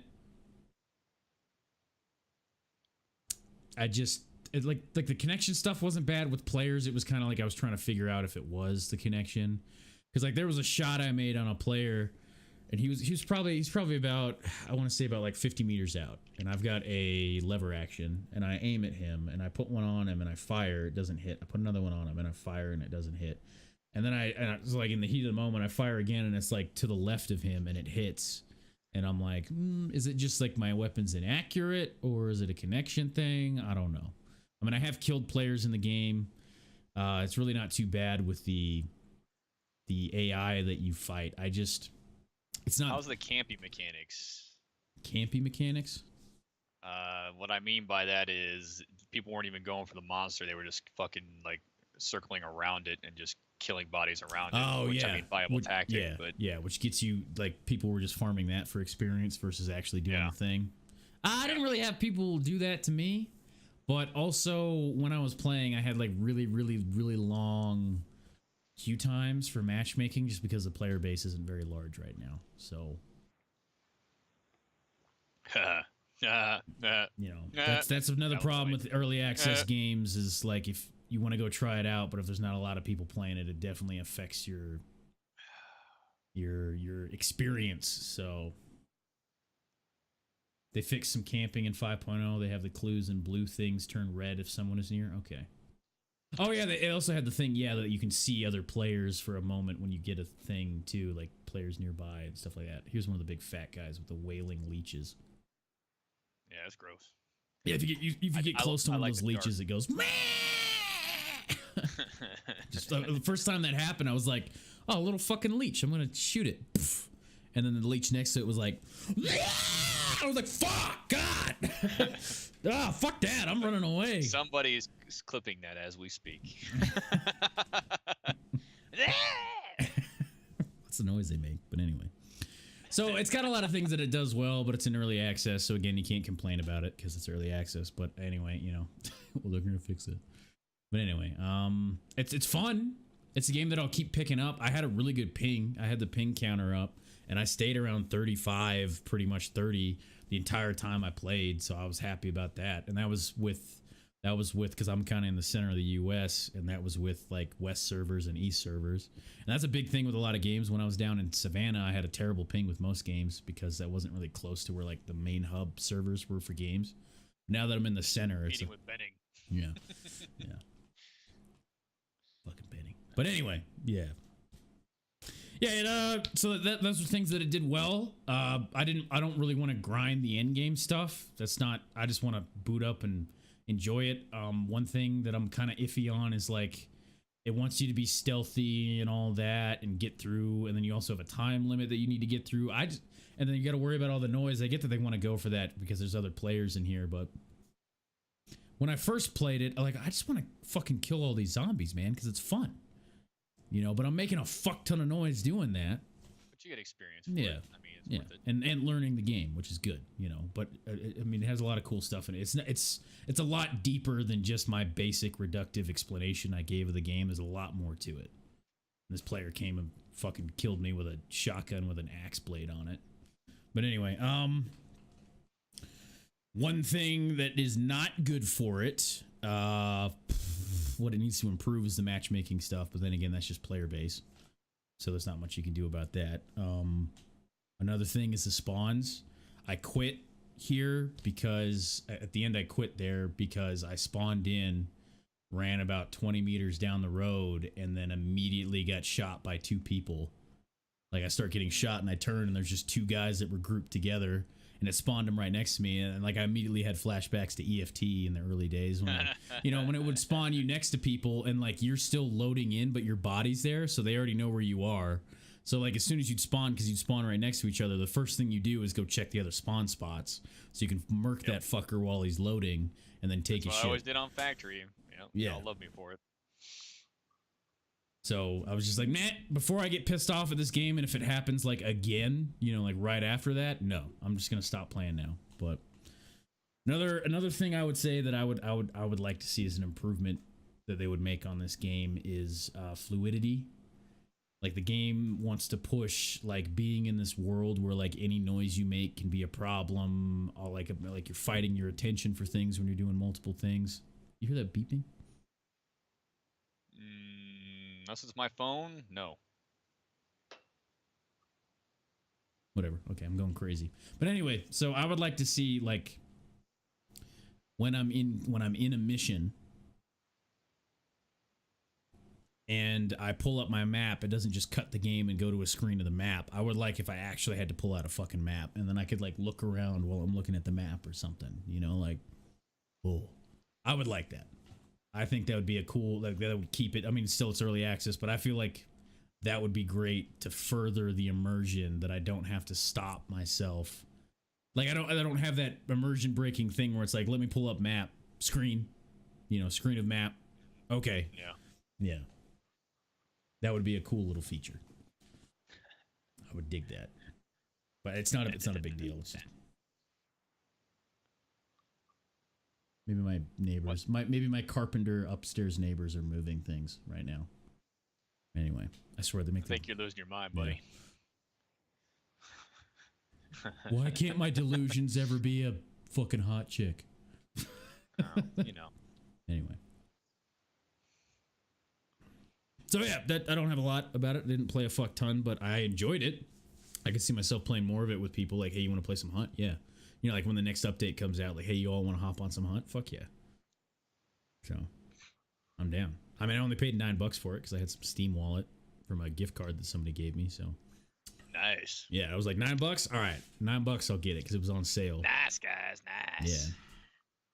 Yeah. That's basically. I don't know if you had anything to say about Hunt because you said you hadn't played it in a while, but no, I mean, I want to see it progress. I do have it. I would like to play it. Yeah. I just don't. Yeah.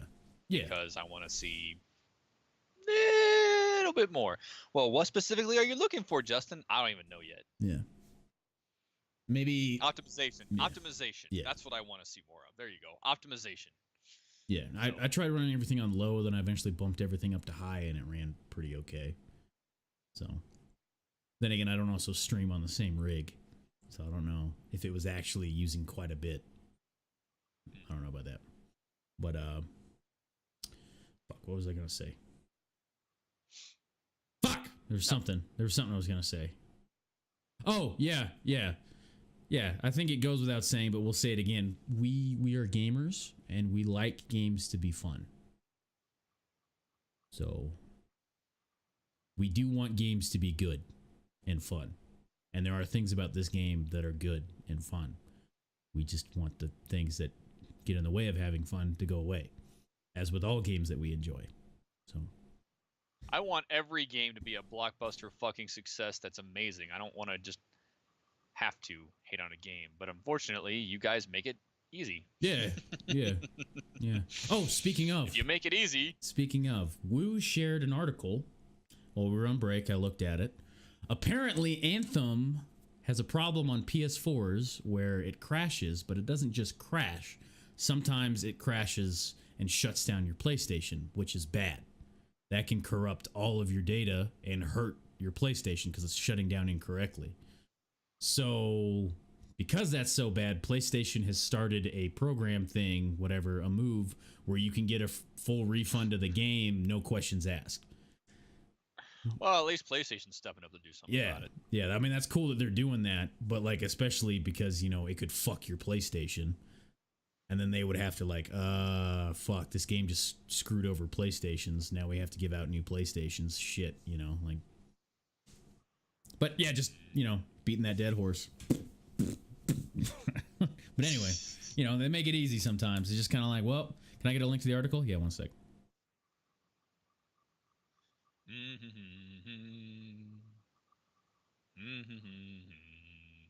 I'll give you a link to something else.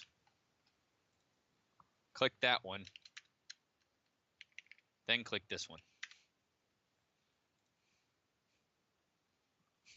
Let me just do what?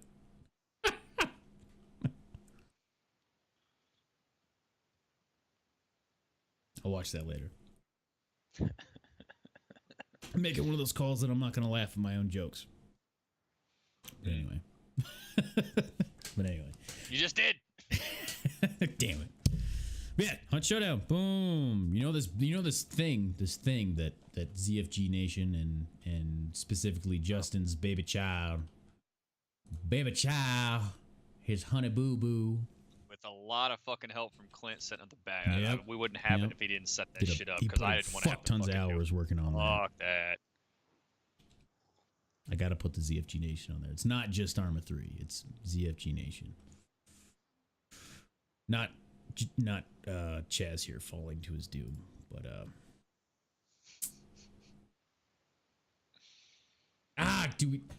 we should just pull up your YouTube video, not footage. Yeah, you probably let's we were just talking about that.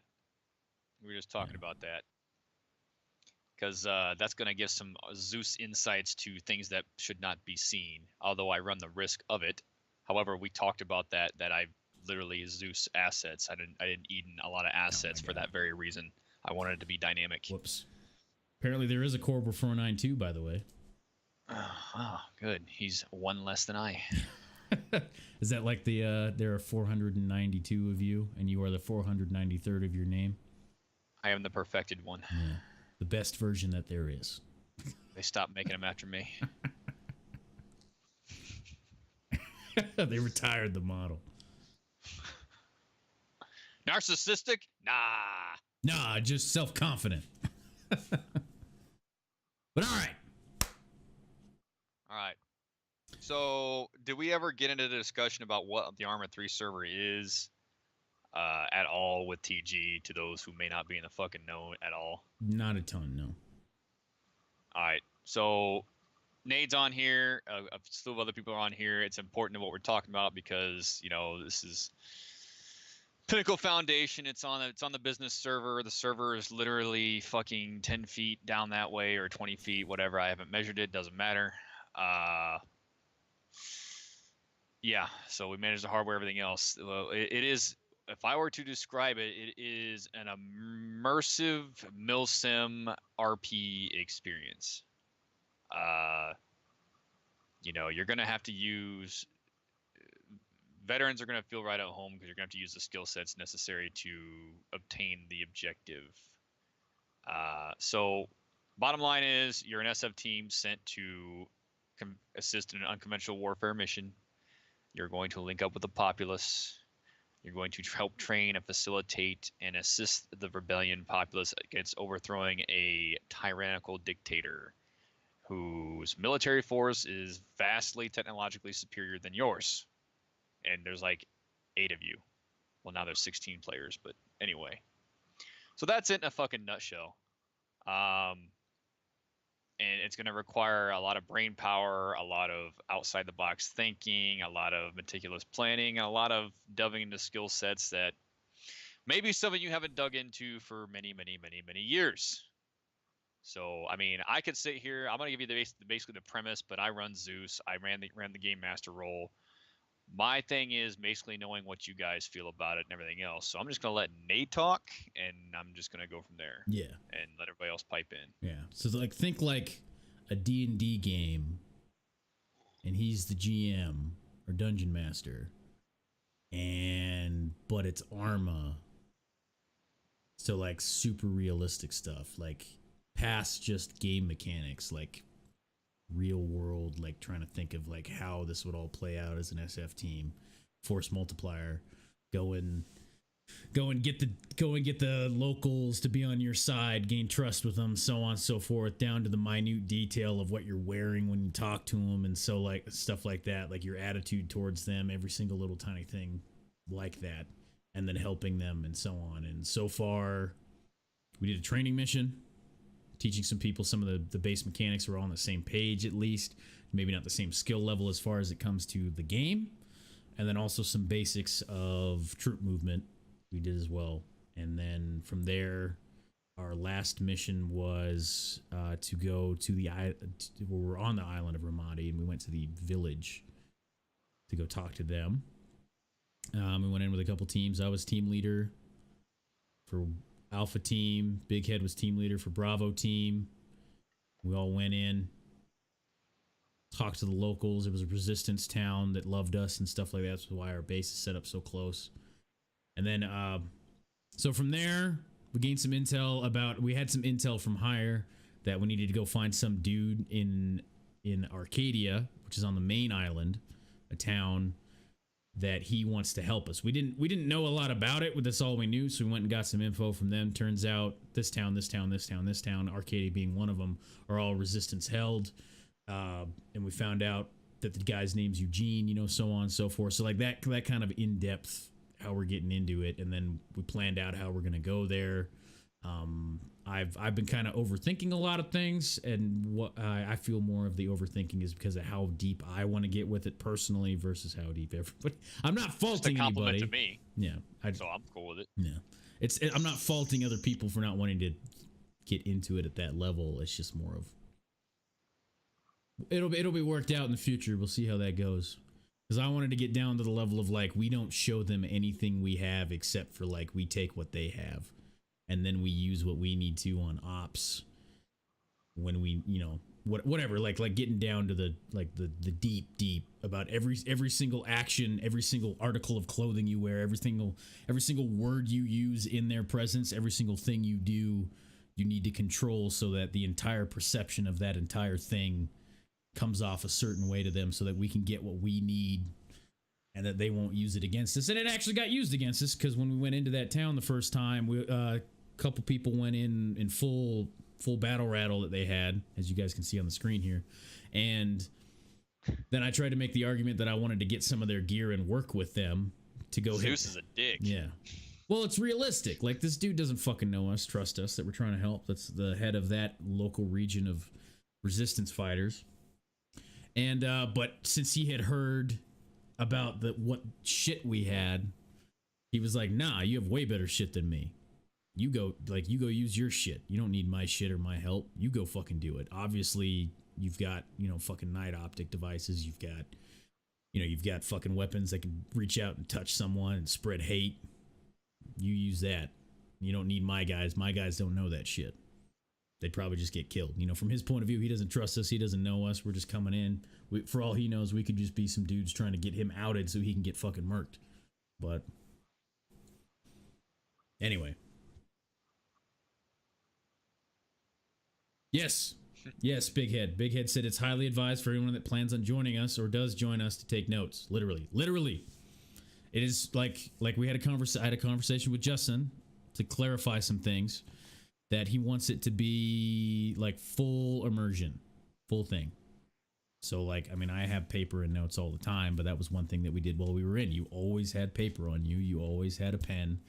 You always had reference material for every single fucking thing that you'd ever need to know. You always had your Ranger handbook on you. You always had, like that has everything in it. You had your Right in the Rain books that had 9-line medevacs in them.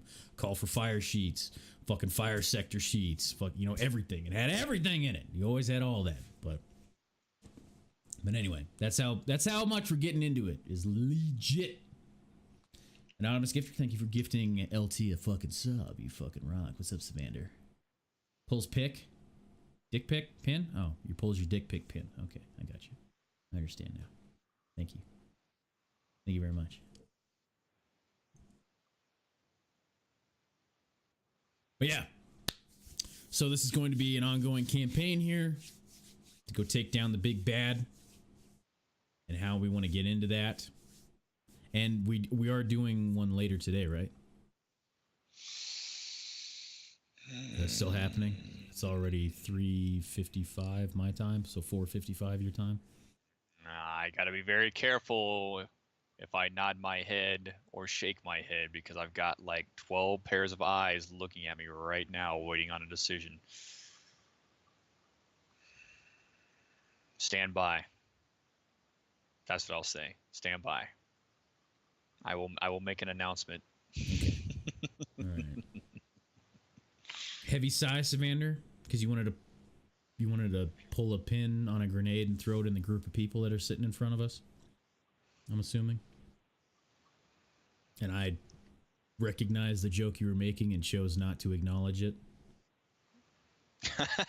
Like I purposely knew what you were getting at. Yes, I got you. I got you. I don't know. Don't treat me like I'm stupid. I'm not. There's a reason why I responded the way I did. To make you feel like a dumbass. But anyway. I like one thing I like to do when somebody says something. I like to put them in a position where they explain why they're doing what they're doing and what they mean, so they have to think about it. But anyway, like hey, I just want to let you know. I just want to let you know I'm watching chat. By the way, motherfucker. Yeah. Right, Nate? Yeah, that fucking dude the other day, and he's come in my chat, and and he jokes and whatever. He's been cool. It's been cool. Yeah.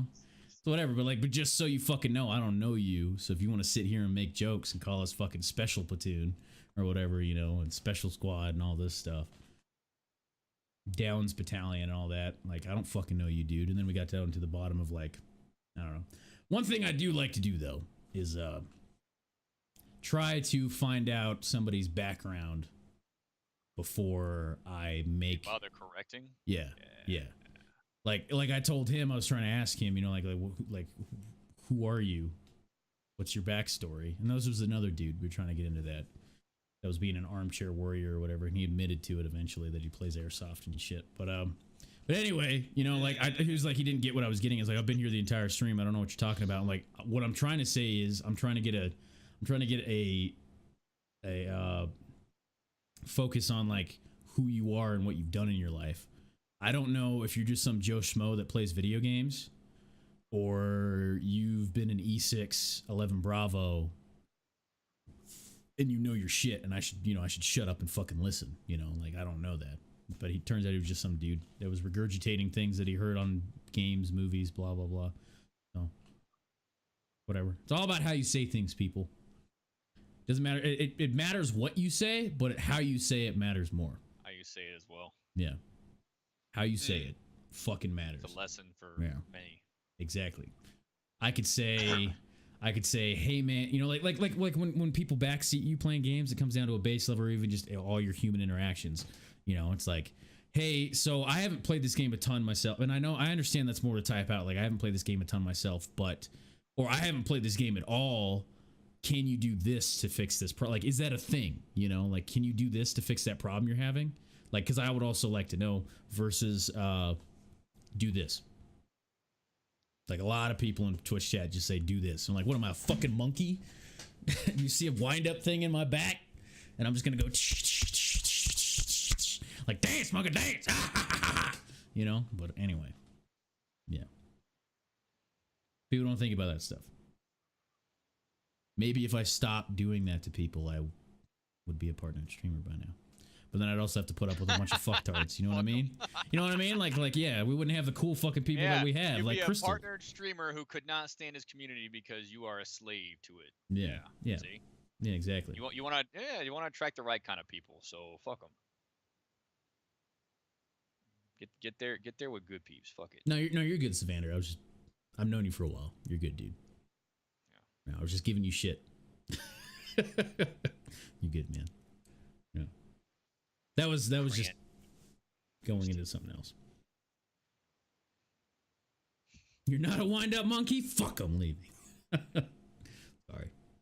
Sorry, guys. The right kind of people, and they haven't banned me yet. Good point. No, it was trespass, press pass. Not even that. He made him a bot. He's psyops. God damn. He's psyops. No, that's Psyops. when he said that he was psyops. Oh no, never mind. You're talking to Neko about the psyop shit. Never mind. I'm catching up. Okay, yeah. And I was like, why the fuck aren't you in here? Like, come on, man, get fucking Arma. Come on, sub to ZFG. Get the fuck in here. We need that shit. God damn. Yeah. There you go. All right, catching up. All right. Yeah. But yeah. So there you go. Yeah. This is just the op. And then It's the tip of the dick. op.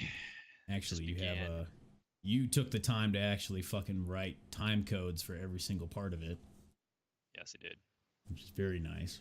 Especially if you want to come back and reference things. Or if you watch the stream and you watched up until this point and you're like, oh, okay, all right. Meeting with Eugene, who is the leader of the resistance in Arcadia, at least, as far as we know there. Talking with Eugene there, so on and so forth. He let us up. He wanted to talk to us individually. That's where he's like, no, I've seen the shit that you fucking have. So in this situation here, I had my guys that were going to be the civilian team going in. We had Big Head's team on QRF off the coast in a boat. What I had my guys do is strip down to civilian clothes, and we look like aid workers. And that was the guys that we came here. And the guys we all had backpacks and shit. I had a pistol in my bag and, some other stuff. And we each had a buddy team of a dude with a foldable AK inside. So that if we needed to go fucking loud and be more effective with a pistol, we could. But like, this is how deep I was getting with it, that I want my dudes to come off as just some civilians. Like, fuck. I mean, Neko's wearing like flip-flops and a fucking, Hawaiian hat. That doesn't seem like some operator dude. You know what I mean? Like, that's... Like, I'm just, I'm here to, like at first appearance, we're just... Seems exactly like an operator, dude. Yeah. But yeah. You have a good one, Chess? But yeah. That's how deep we're getting with this. So that we can do all that. And we would love to have you. I will say this, caveat to that.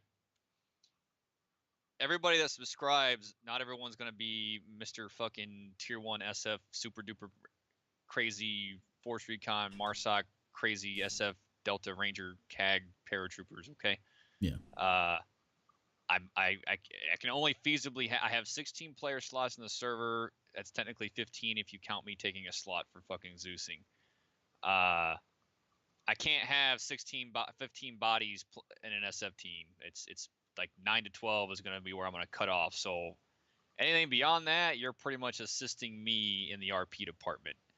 Now, based upon an encounter we had having somebody RP Op 4, we're never doing that again. So you will RP indigenous forces or civilians. I'm not going to have players come help me be Op 4 because there's too much gaming the game. Now, thankfully, I turned it into an RP scenario of ass chewing and kind of saved it. But, I don't want other players playing Op 4. I will manage Op 4 duties just to make sure that the immersion is not broken and people aren't like trying to fucking take whatever little tidbit of knowledge they have in here because they know there's fucking people on this fucking island when they're not supposed to be known. Yeah, and that a force that is coming at you right now, if you see anything like that, is Spec Ops dudes coming to fucking murk. Yeah. Kill him, mofo. And then, fuck, the conversation you had with him after that, this part, you guys should go watch this video. man, you want a fucked up guy, man. Like, yeah, man, my mom was fucked up too. She hot. What the fuck? That's my mom. I mean, I guess. You got a picture of her? I might come back with a stain on her face, but you know, yeah, it was all kinds of stuff. Yeah. Some shitty I4 dudes bullshitting, but whatever. And then how that led up to when we finally started engaging you guys was fucking great. Like, oh, you know, what's that over there? Ah! What is that stuff? What the? Let's see. Where was that when it started? Like, huh? You see those lumps over there? Yeah. What? Oh! Rabbits? Those don't look like rabbits, man. Fuck. Yeah. It's great. Yeah. It turned out to be pretty saved, but you know, had a potential for catastrophe here. I thought I was gonna have to retro and just bring everything back and be like, look, redo, but I didn't have to, so good. We worked it out. Yeah.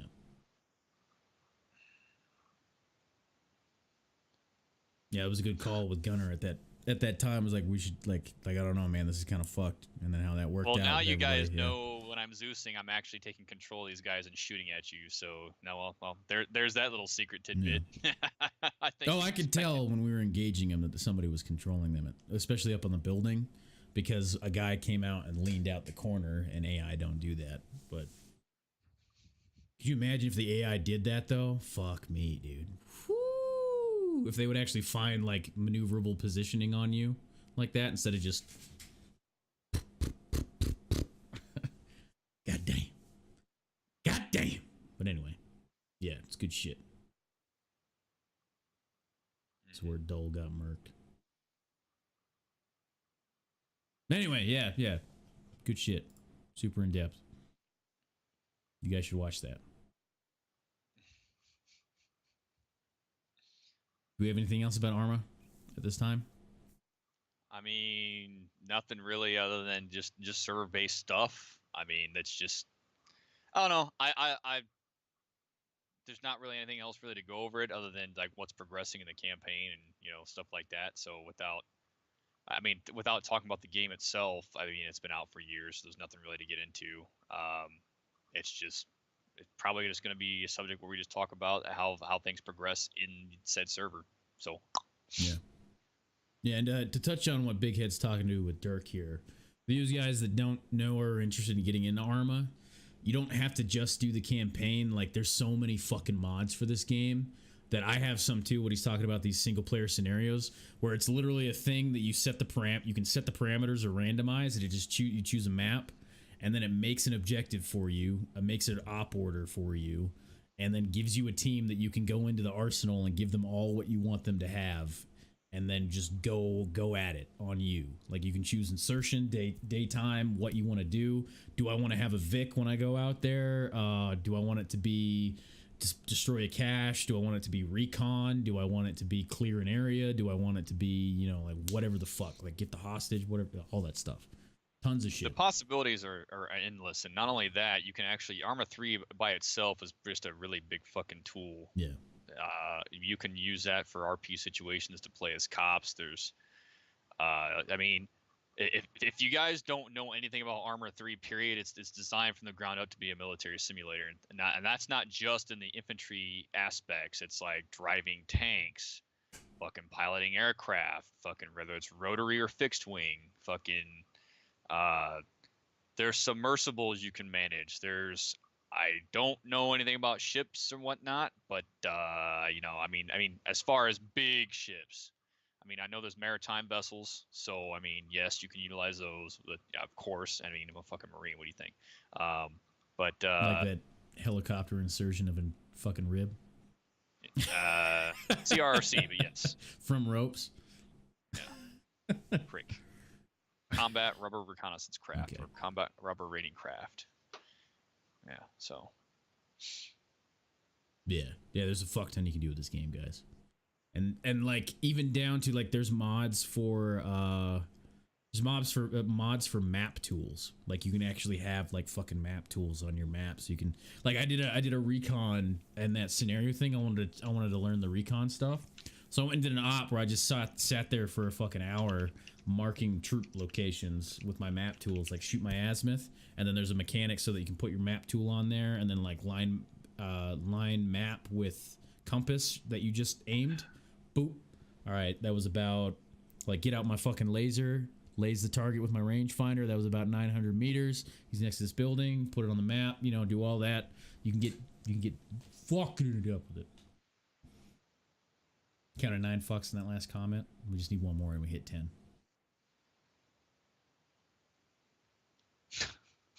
Nine.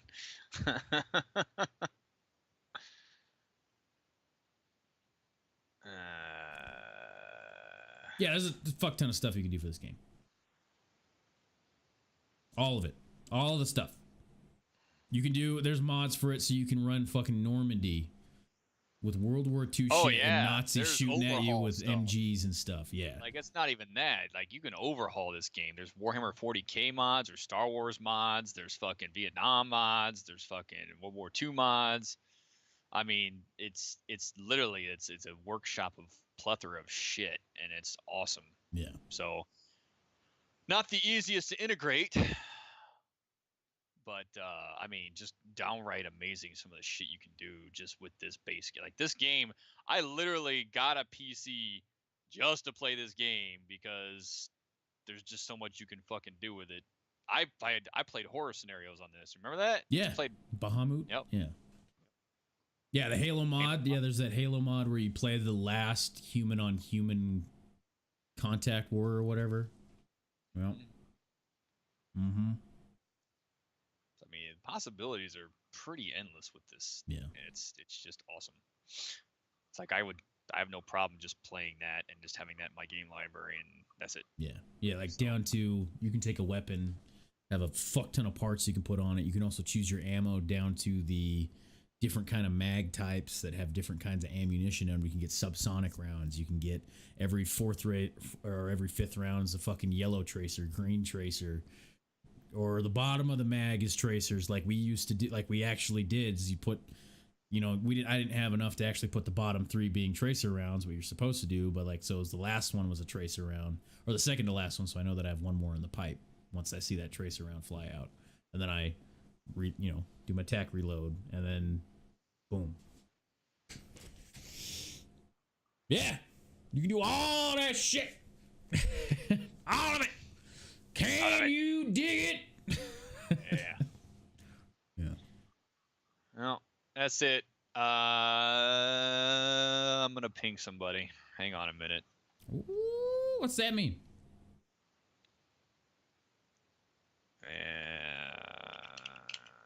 I'm not gonna say it yet. Yeah, I haven't seen Bird Box either. From the general premise of what I've seen and the jokes I've seen all over the place about Bird Box, meh. But anyway, I haven't seen it. It's whatever. Yeah, like I heard people were being stupid and doing the Bird Box challenge and actually driving with a blindfold on and shit and being stupid. Natural selection. Oh, yep. Uh-huh. Natural selection. Yeah.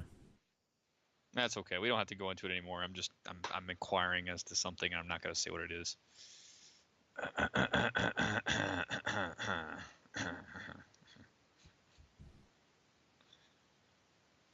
Stop looking at me.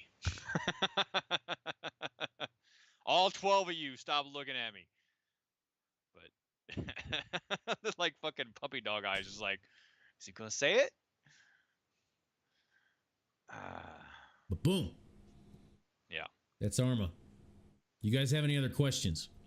Any other games you wanted to talk about? Something that we missed that you wanted to get your question in? Another game? Yeah, any other game? Anything?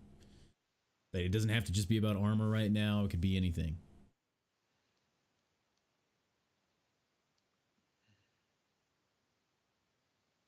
Current game, anything. Yeah. I'm just going to sit on this screen while we address that. Oh, we did not fix that. Let's get rid of that. Nope, not that. Oh, hi. Not fix your overlay. So we're just not going to have an overlay on your cam. All right, hang on. I'm gonna. Yeah, go ahead, buddy. I don't want to interrupt interrupt the flow here.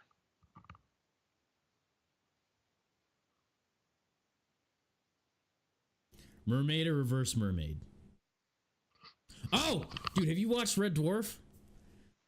Cat had an interesting thing about that. He was like, nah, man, this is the right version of mermaid, where the top's fish and the bottom's woman, because that's where all the fun bits are, if you know what I mean.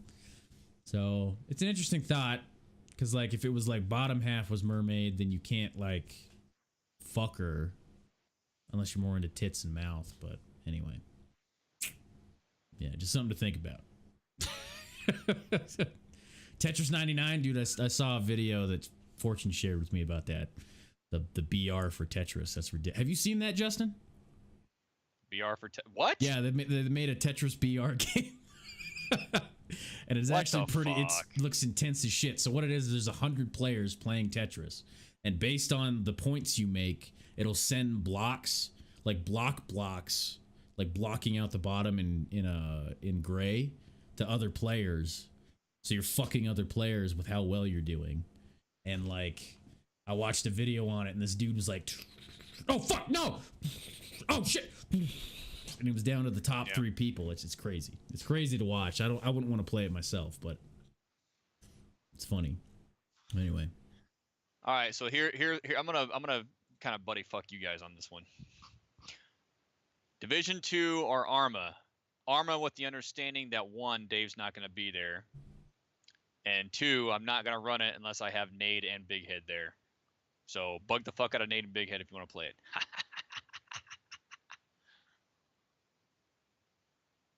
Let's see. United Ass, Apex, Division 2. Yeah, we got those. Yeah, we had a big block about Division 2, actually. We talked about Division 2 for quite a while. And Anthem. We talked about Apex, the news with the leak that apparently was leaked like a year ago. We talked about that. Yeah. Let's see. What else we got here? Oh! I don't know if you've done it, Dirk, but it kind of goes into what you're talking about there, the new NVEC encoding. Yes. Update your OBS to the new OBS. It's at 23.0.1 now, and the updates they made are good. One thing you will have to worry about is it may fuck with some of your aspect ratios on stuff and so on. I've been having an interesting problem with it loading up my my start screen on my normal stream is wallpapers. It loves to glitch out when I switch to that, so I feel like they might have fucked something with loading up sources like that.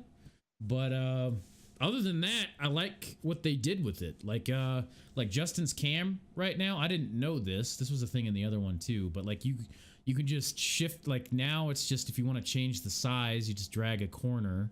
If you want to cut, this is pretty much info anybody that uses OBS. If you want to like crop it, you can just hold Alt and drag a point on it, and then just crop it. Like it's so much easier now. Instead of putting a filter on it, crop. Type in an actual pixel amount you want to get rid of it. You just grab the fucker, hold Alt, and drag it down to where you want it to be. So much better. So much fucking better. But you know more about this NVEC encoding stuff than I do. I think you did more research. NVEC encoding is the kicker is if you go to your I can't even fucking see your settings, Nate. You have to pull it up for me so I know what.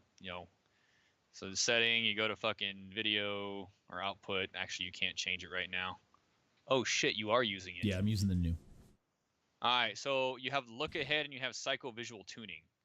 So, in other words, if you're fucking pulling X amount of percentage of your GPU, which your NVEC encoder uses your GPU, it will take the unused VRAM and associate it to cleaning up your stream quality, which is fucking amazing. Like it's not only that, but it also uses less of your CPU power as well with this new NVEC encoder. So fucking bravo to that shit. I mean, with 2B frames versus the 4B frames argument, because 2B frames is better for fast, rapid movements than 4B frames are for slower fucking movements. It's just awesome. I love it. I think it was fucking awesome. Yeah. And it was I love that change. It's the new NVEC encoder is fucking worth it. Yeah, like right now in this rig is a i7 4700K. Man. I might need to check myself before I wreck myself here with what I'm doing. Hold on. What is in this thing? Pull up my setup. Stream PC.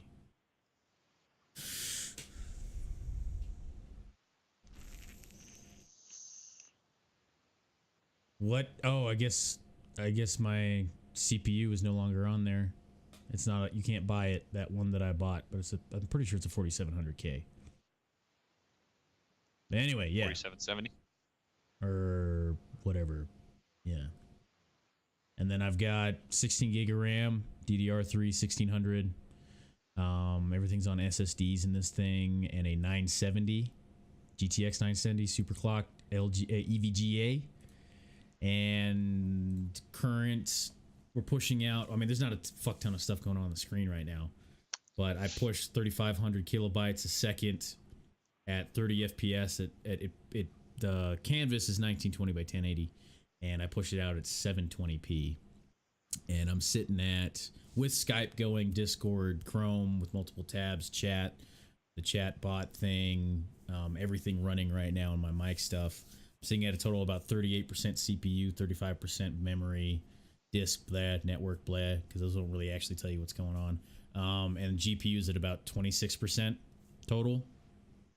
So that's not even a newer GPU.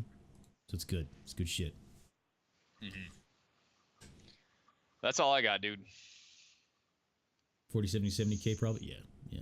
Anyway. I have $20 on Steam. Game recommendations that I might like. Games on sale mainly. I mean, Insurgency Sandstorm is 20% off right now. I don't know if you'd like it, though. It is a PvP game. Yeah, that is the one that he's talking about. Yeah, United. It is a PvP game. I don't know if you'd like it, though. I don't know. We're at the end of your video here. Let me close that. Anyway. Browser sources are going to take up a lot of your CPU as well, especially if you're using Chrome. Yeah, when those trip. Yeah. One thing I highly recommend to streamers as well is when you go to all your sources, especially browser sources or other things, and set them to shut down when not visible. Like, yeah, you're gonna have to boot it up when it comes up, but you don't have that shit constantly running in the background. So like this is pretty tame for what we got here for this stream. It's not crazy. I mean, I guess I could add a display capture so people can see this. Hey, fuck me, Inception. Yeah, but like this isn't very complicated here. This is all pretty simple, what we got going on. I don't have a fuck ton of scenes. My mainstream one is like Justin has commented on how many sources I have. Because I have a stream deck, so it makes it easy to just like... But whatever. But yeah, like... Jesus. Sounds like a money shot. But yeah, like things that you guys didn't know you could do. You go on the chroma key.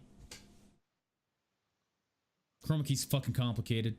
We're not gonna worry too much about that, but like camera tweaks, you can come in here and do with gamma, contrast, brightness. You can do this on your Elgato or game captures as well. It's getting it weird. Other things to think about. Here when you're getting in here is your filters on your mic. You got a noise gate. I've got noise suppression if I want it, and a limiter with my compressor, but I run it through a compressor. I run it through a noise gate. And there's rules to set all that up: tack time, hold time, release time. All that shit, and then on top of that, I've got other settings here for the volume levels and off on tracks that you're running everything on, but it down mixes it anyway when you stream to stereo and mono. There's only one track, but anyway, there's fuck tons of stuff you can go into there. I'm trying to think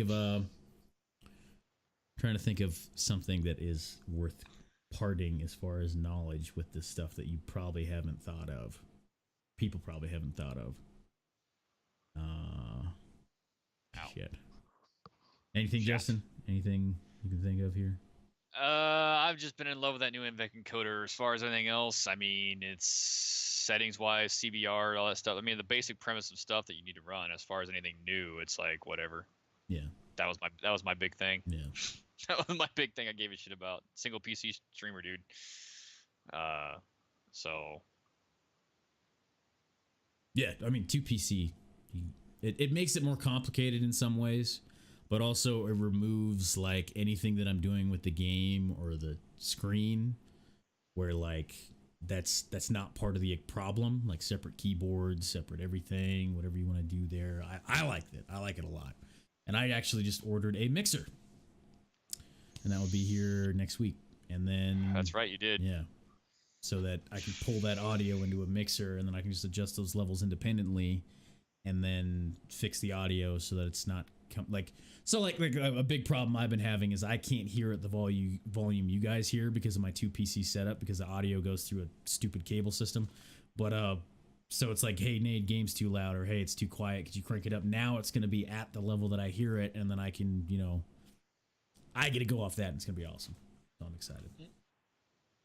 Be nice with your new pair of headphones. Oh yeah, that fucking Clank and CFG Nation have gifted me some fucking Sennheisers. Woo! Woo!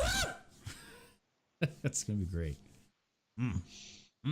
Get rid of this nasty ass greasy shit. Yeah. But all right. So, I think it's that time unless you have anything else. nah, that's all I got. Yeah. Let's see here. We're going to go to that screen, the one about you. Oh, hey. There's going to be an overlay on it that's fucked up. Okay. Yeah, we're going to get rid of that. Ah! Hi, guys. Don't pay any attention to what's on the fucking right-hand side of the screen, because whatever. Next. Hi, Nate. So, he's Justin Red 87 on Twitch. Justin Red 87 on Twitter. You can also see a bunch of stuff from ZFG Nation that he retweets, and he does with ZFG Nation there. Cobra493 on YouTube. Guys, check him out, okay? Drop him a fucking follow, okay? Do the fucking shit. And I'm the Nate Face on everything. I try to make it the same on everything. I'm not saying anything against Justin with his Cobra 493. He started his YouTube a long time ago, like way before I even got into content creation. But anyway. Yeah, the Nate Face on that way. The Nate Face on everything. There you go. And if you're here, this is where we usually do TG. At some point in time, if TG ever gets to the point where it needs its own fucking channel, then that's something else. But we do also have a YouTube that is Talking Guns.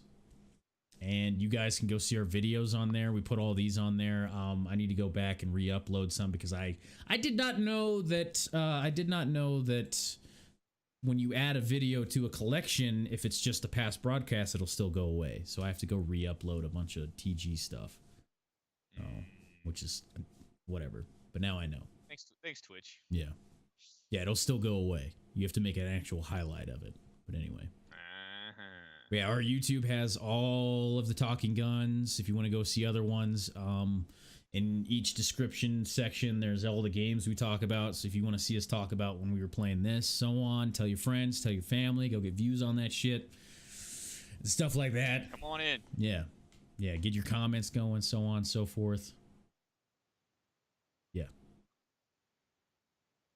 Needs more. Yeah. But thank you guys. Yeah, thank you guys for hanging out. That's TG14. I guess we're going to see whether or not we're actually going to do some Arma today or whatever. We'll figure that out in the offline. Mm-hmm. See, that affects who we're going to host, because if we're going to do some Arma, then I would just host your channel. Or you can just stay live and swap games. There's a lot of stuff I have to change over. Or not. Yeah, there's a lot of stuff I have to change over, and I don't. Well, the way my neck's feeling today, I don't know if I want to stream for 6-7 hours. Yeah. I'm just saying, if we're gonna do it, we gotta have that fucking time crunch now, because I already know it ain't gonna be no fucking 2-hour shit. Yeah. So. I mean, I'm down to do it. I don't know if I'm gonna be streaming it today. Okay. I need to get comfy, like with my dick out, just like. Ugh. Yeah, got it. Well. I'm gonna go fucking eat some carbs, so 30 minutes I'll fuck it. We're doing it. Woo! I already got confirmation. I got Nate here, he's ready to go. Crystal's chiming. Big Head's here. Motherfucker's been fucking banging the shit out of me about it, so I'm like, alright, let's fucking do it. I mean, easy end for me to fucking do, so. Yeah. Yeah, there will be more special guests, United. Yeah, in the future. Yep. There'll probably be limited to vets, though. since this is talking guns. But anyway. Team leaders, squad leaders, get ready to step up. So. All right. Let's do it, boys. We're gonna host fucking Justice Channel because you can stream this motherfucking shit. Fuck. We're gonna rate it so you go there. Oh, Jesus Christ. Let me get my shit together. I mean, you don't have to start it now because you're gonna go get food, but I'm just gonna bring him to your channel. I'll put it on the intro screen for like a half hour. All right. Yeah, I mean, yeah, there's a lot of setup, guys. A lot of setup for this shit. Not just a start go live button. Anyway. Yeah, everybody's excited. It was a good call. Yeah. Are you erect? I'm erect.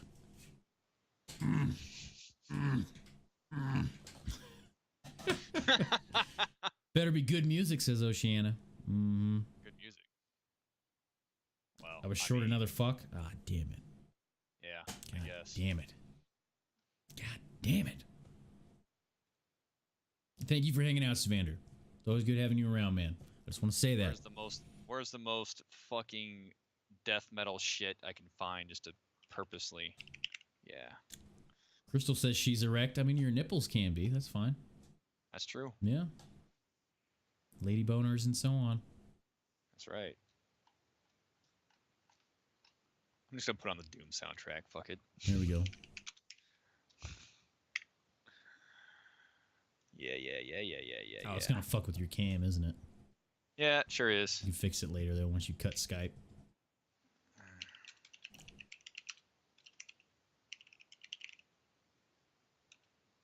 Yeah, thank you guys for hanging out. All of you. Oceana, Crystal, Clank, Neko, Savander, Chaz, Dirk, United. All you people. All the people. Am I missing anybody? Gamer. Dirk. All right. Rock and roll. Yeah, lots of people. Geth was in here at the beginning. Yeah. Death? Geth Prime. Lead Fiend. Yeah. Goddamn right. Big head. Fucking big head. I don't know if I already said Neko. We do a server posting since people aren't always watching. Yeah. And I'm going by who actually talked in chat. I don't look at the lurk list because you fucking lurk for a reason. I'm not going to call out lurkers. Don't do that. I don't do that personally. Yep.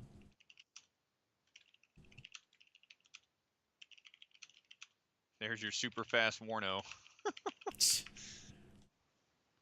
Are you live now? Yep. All right, we're gonna raid him. Oh my god, I'm being raided by the name face. And I hit enter on the wrong keyboard.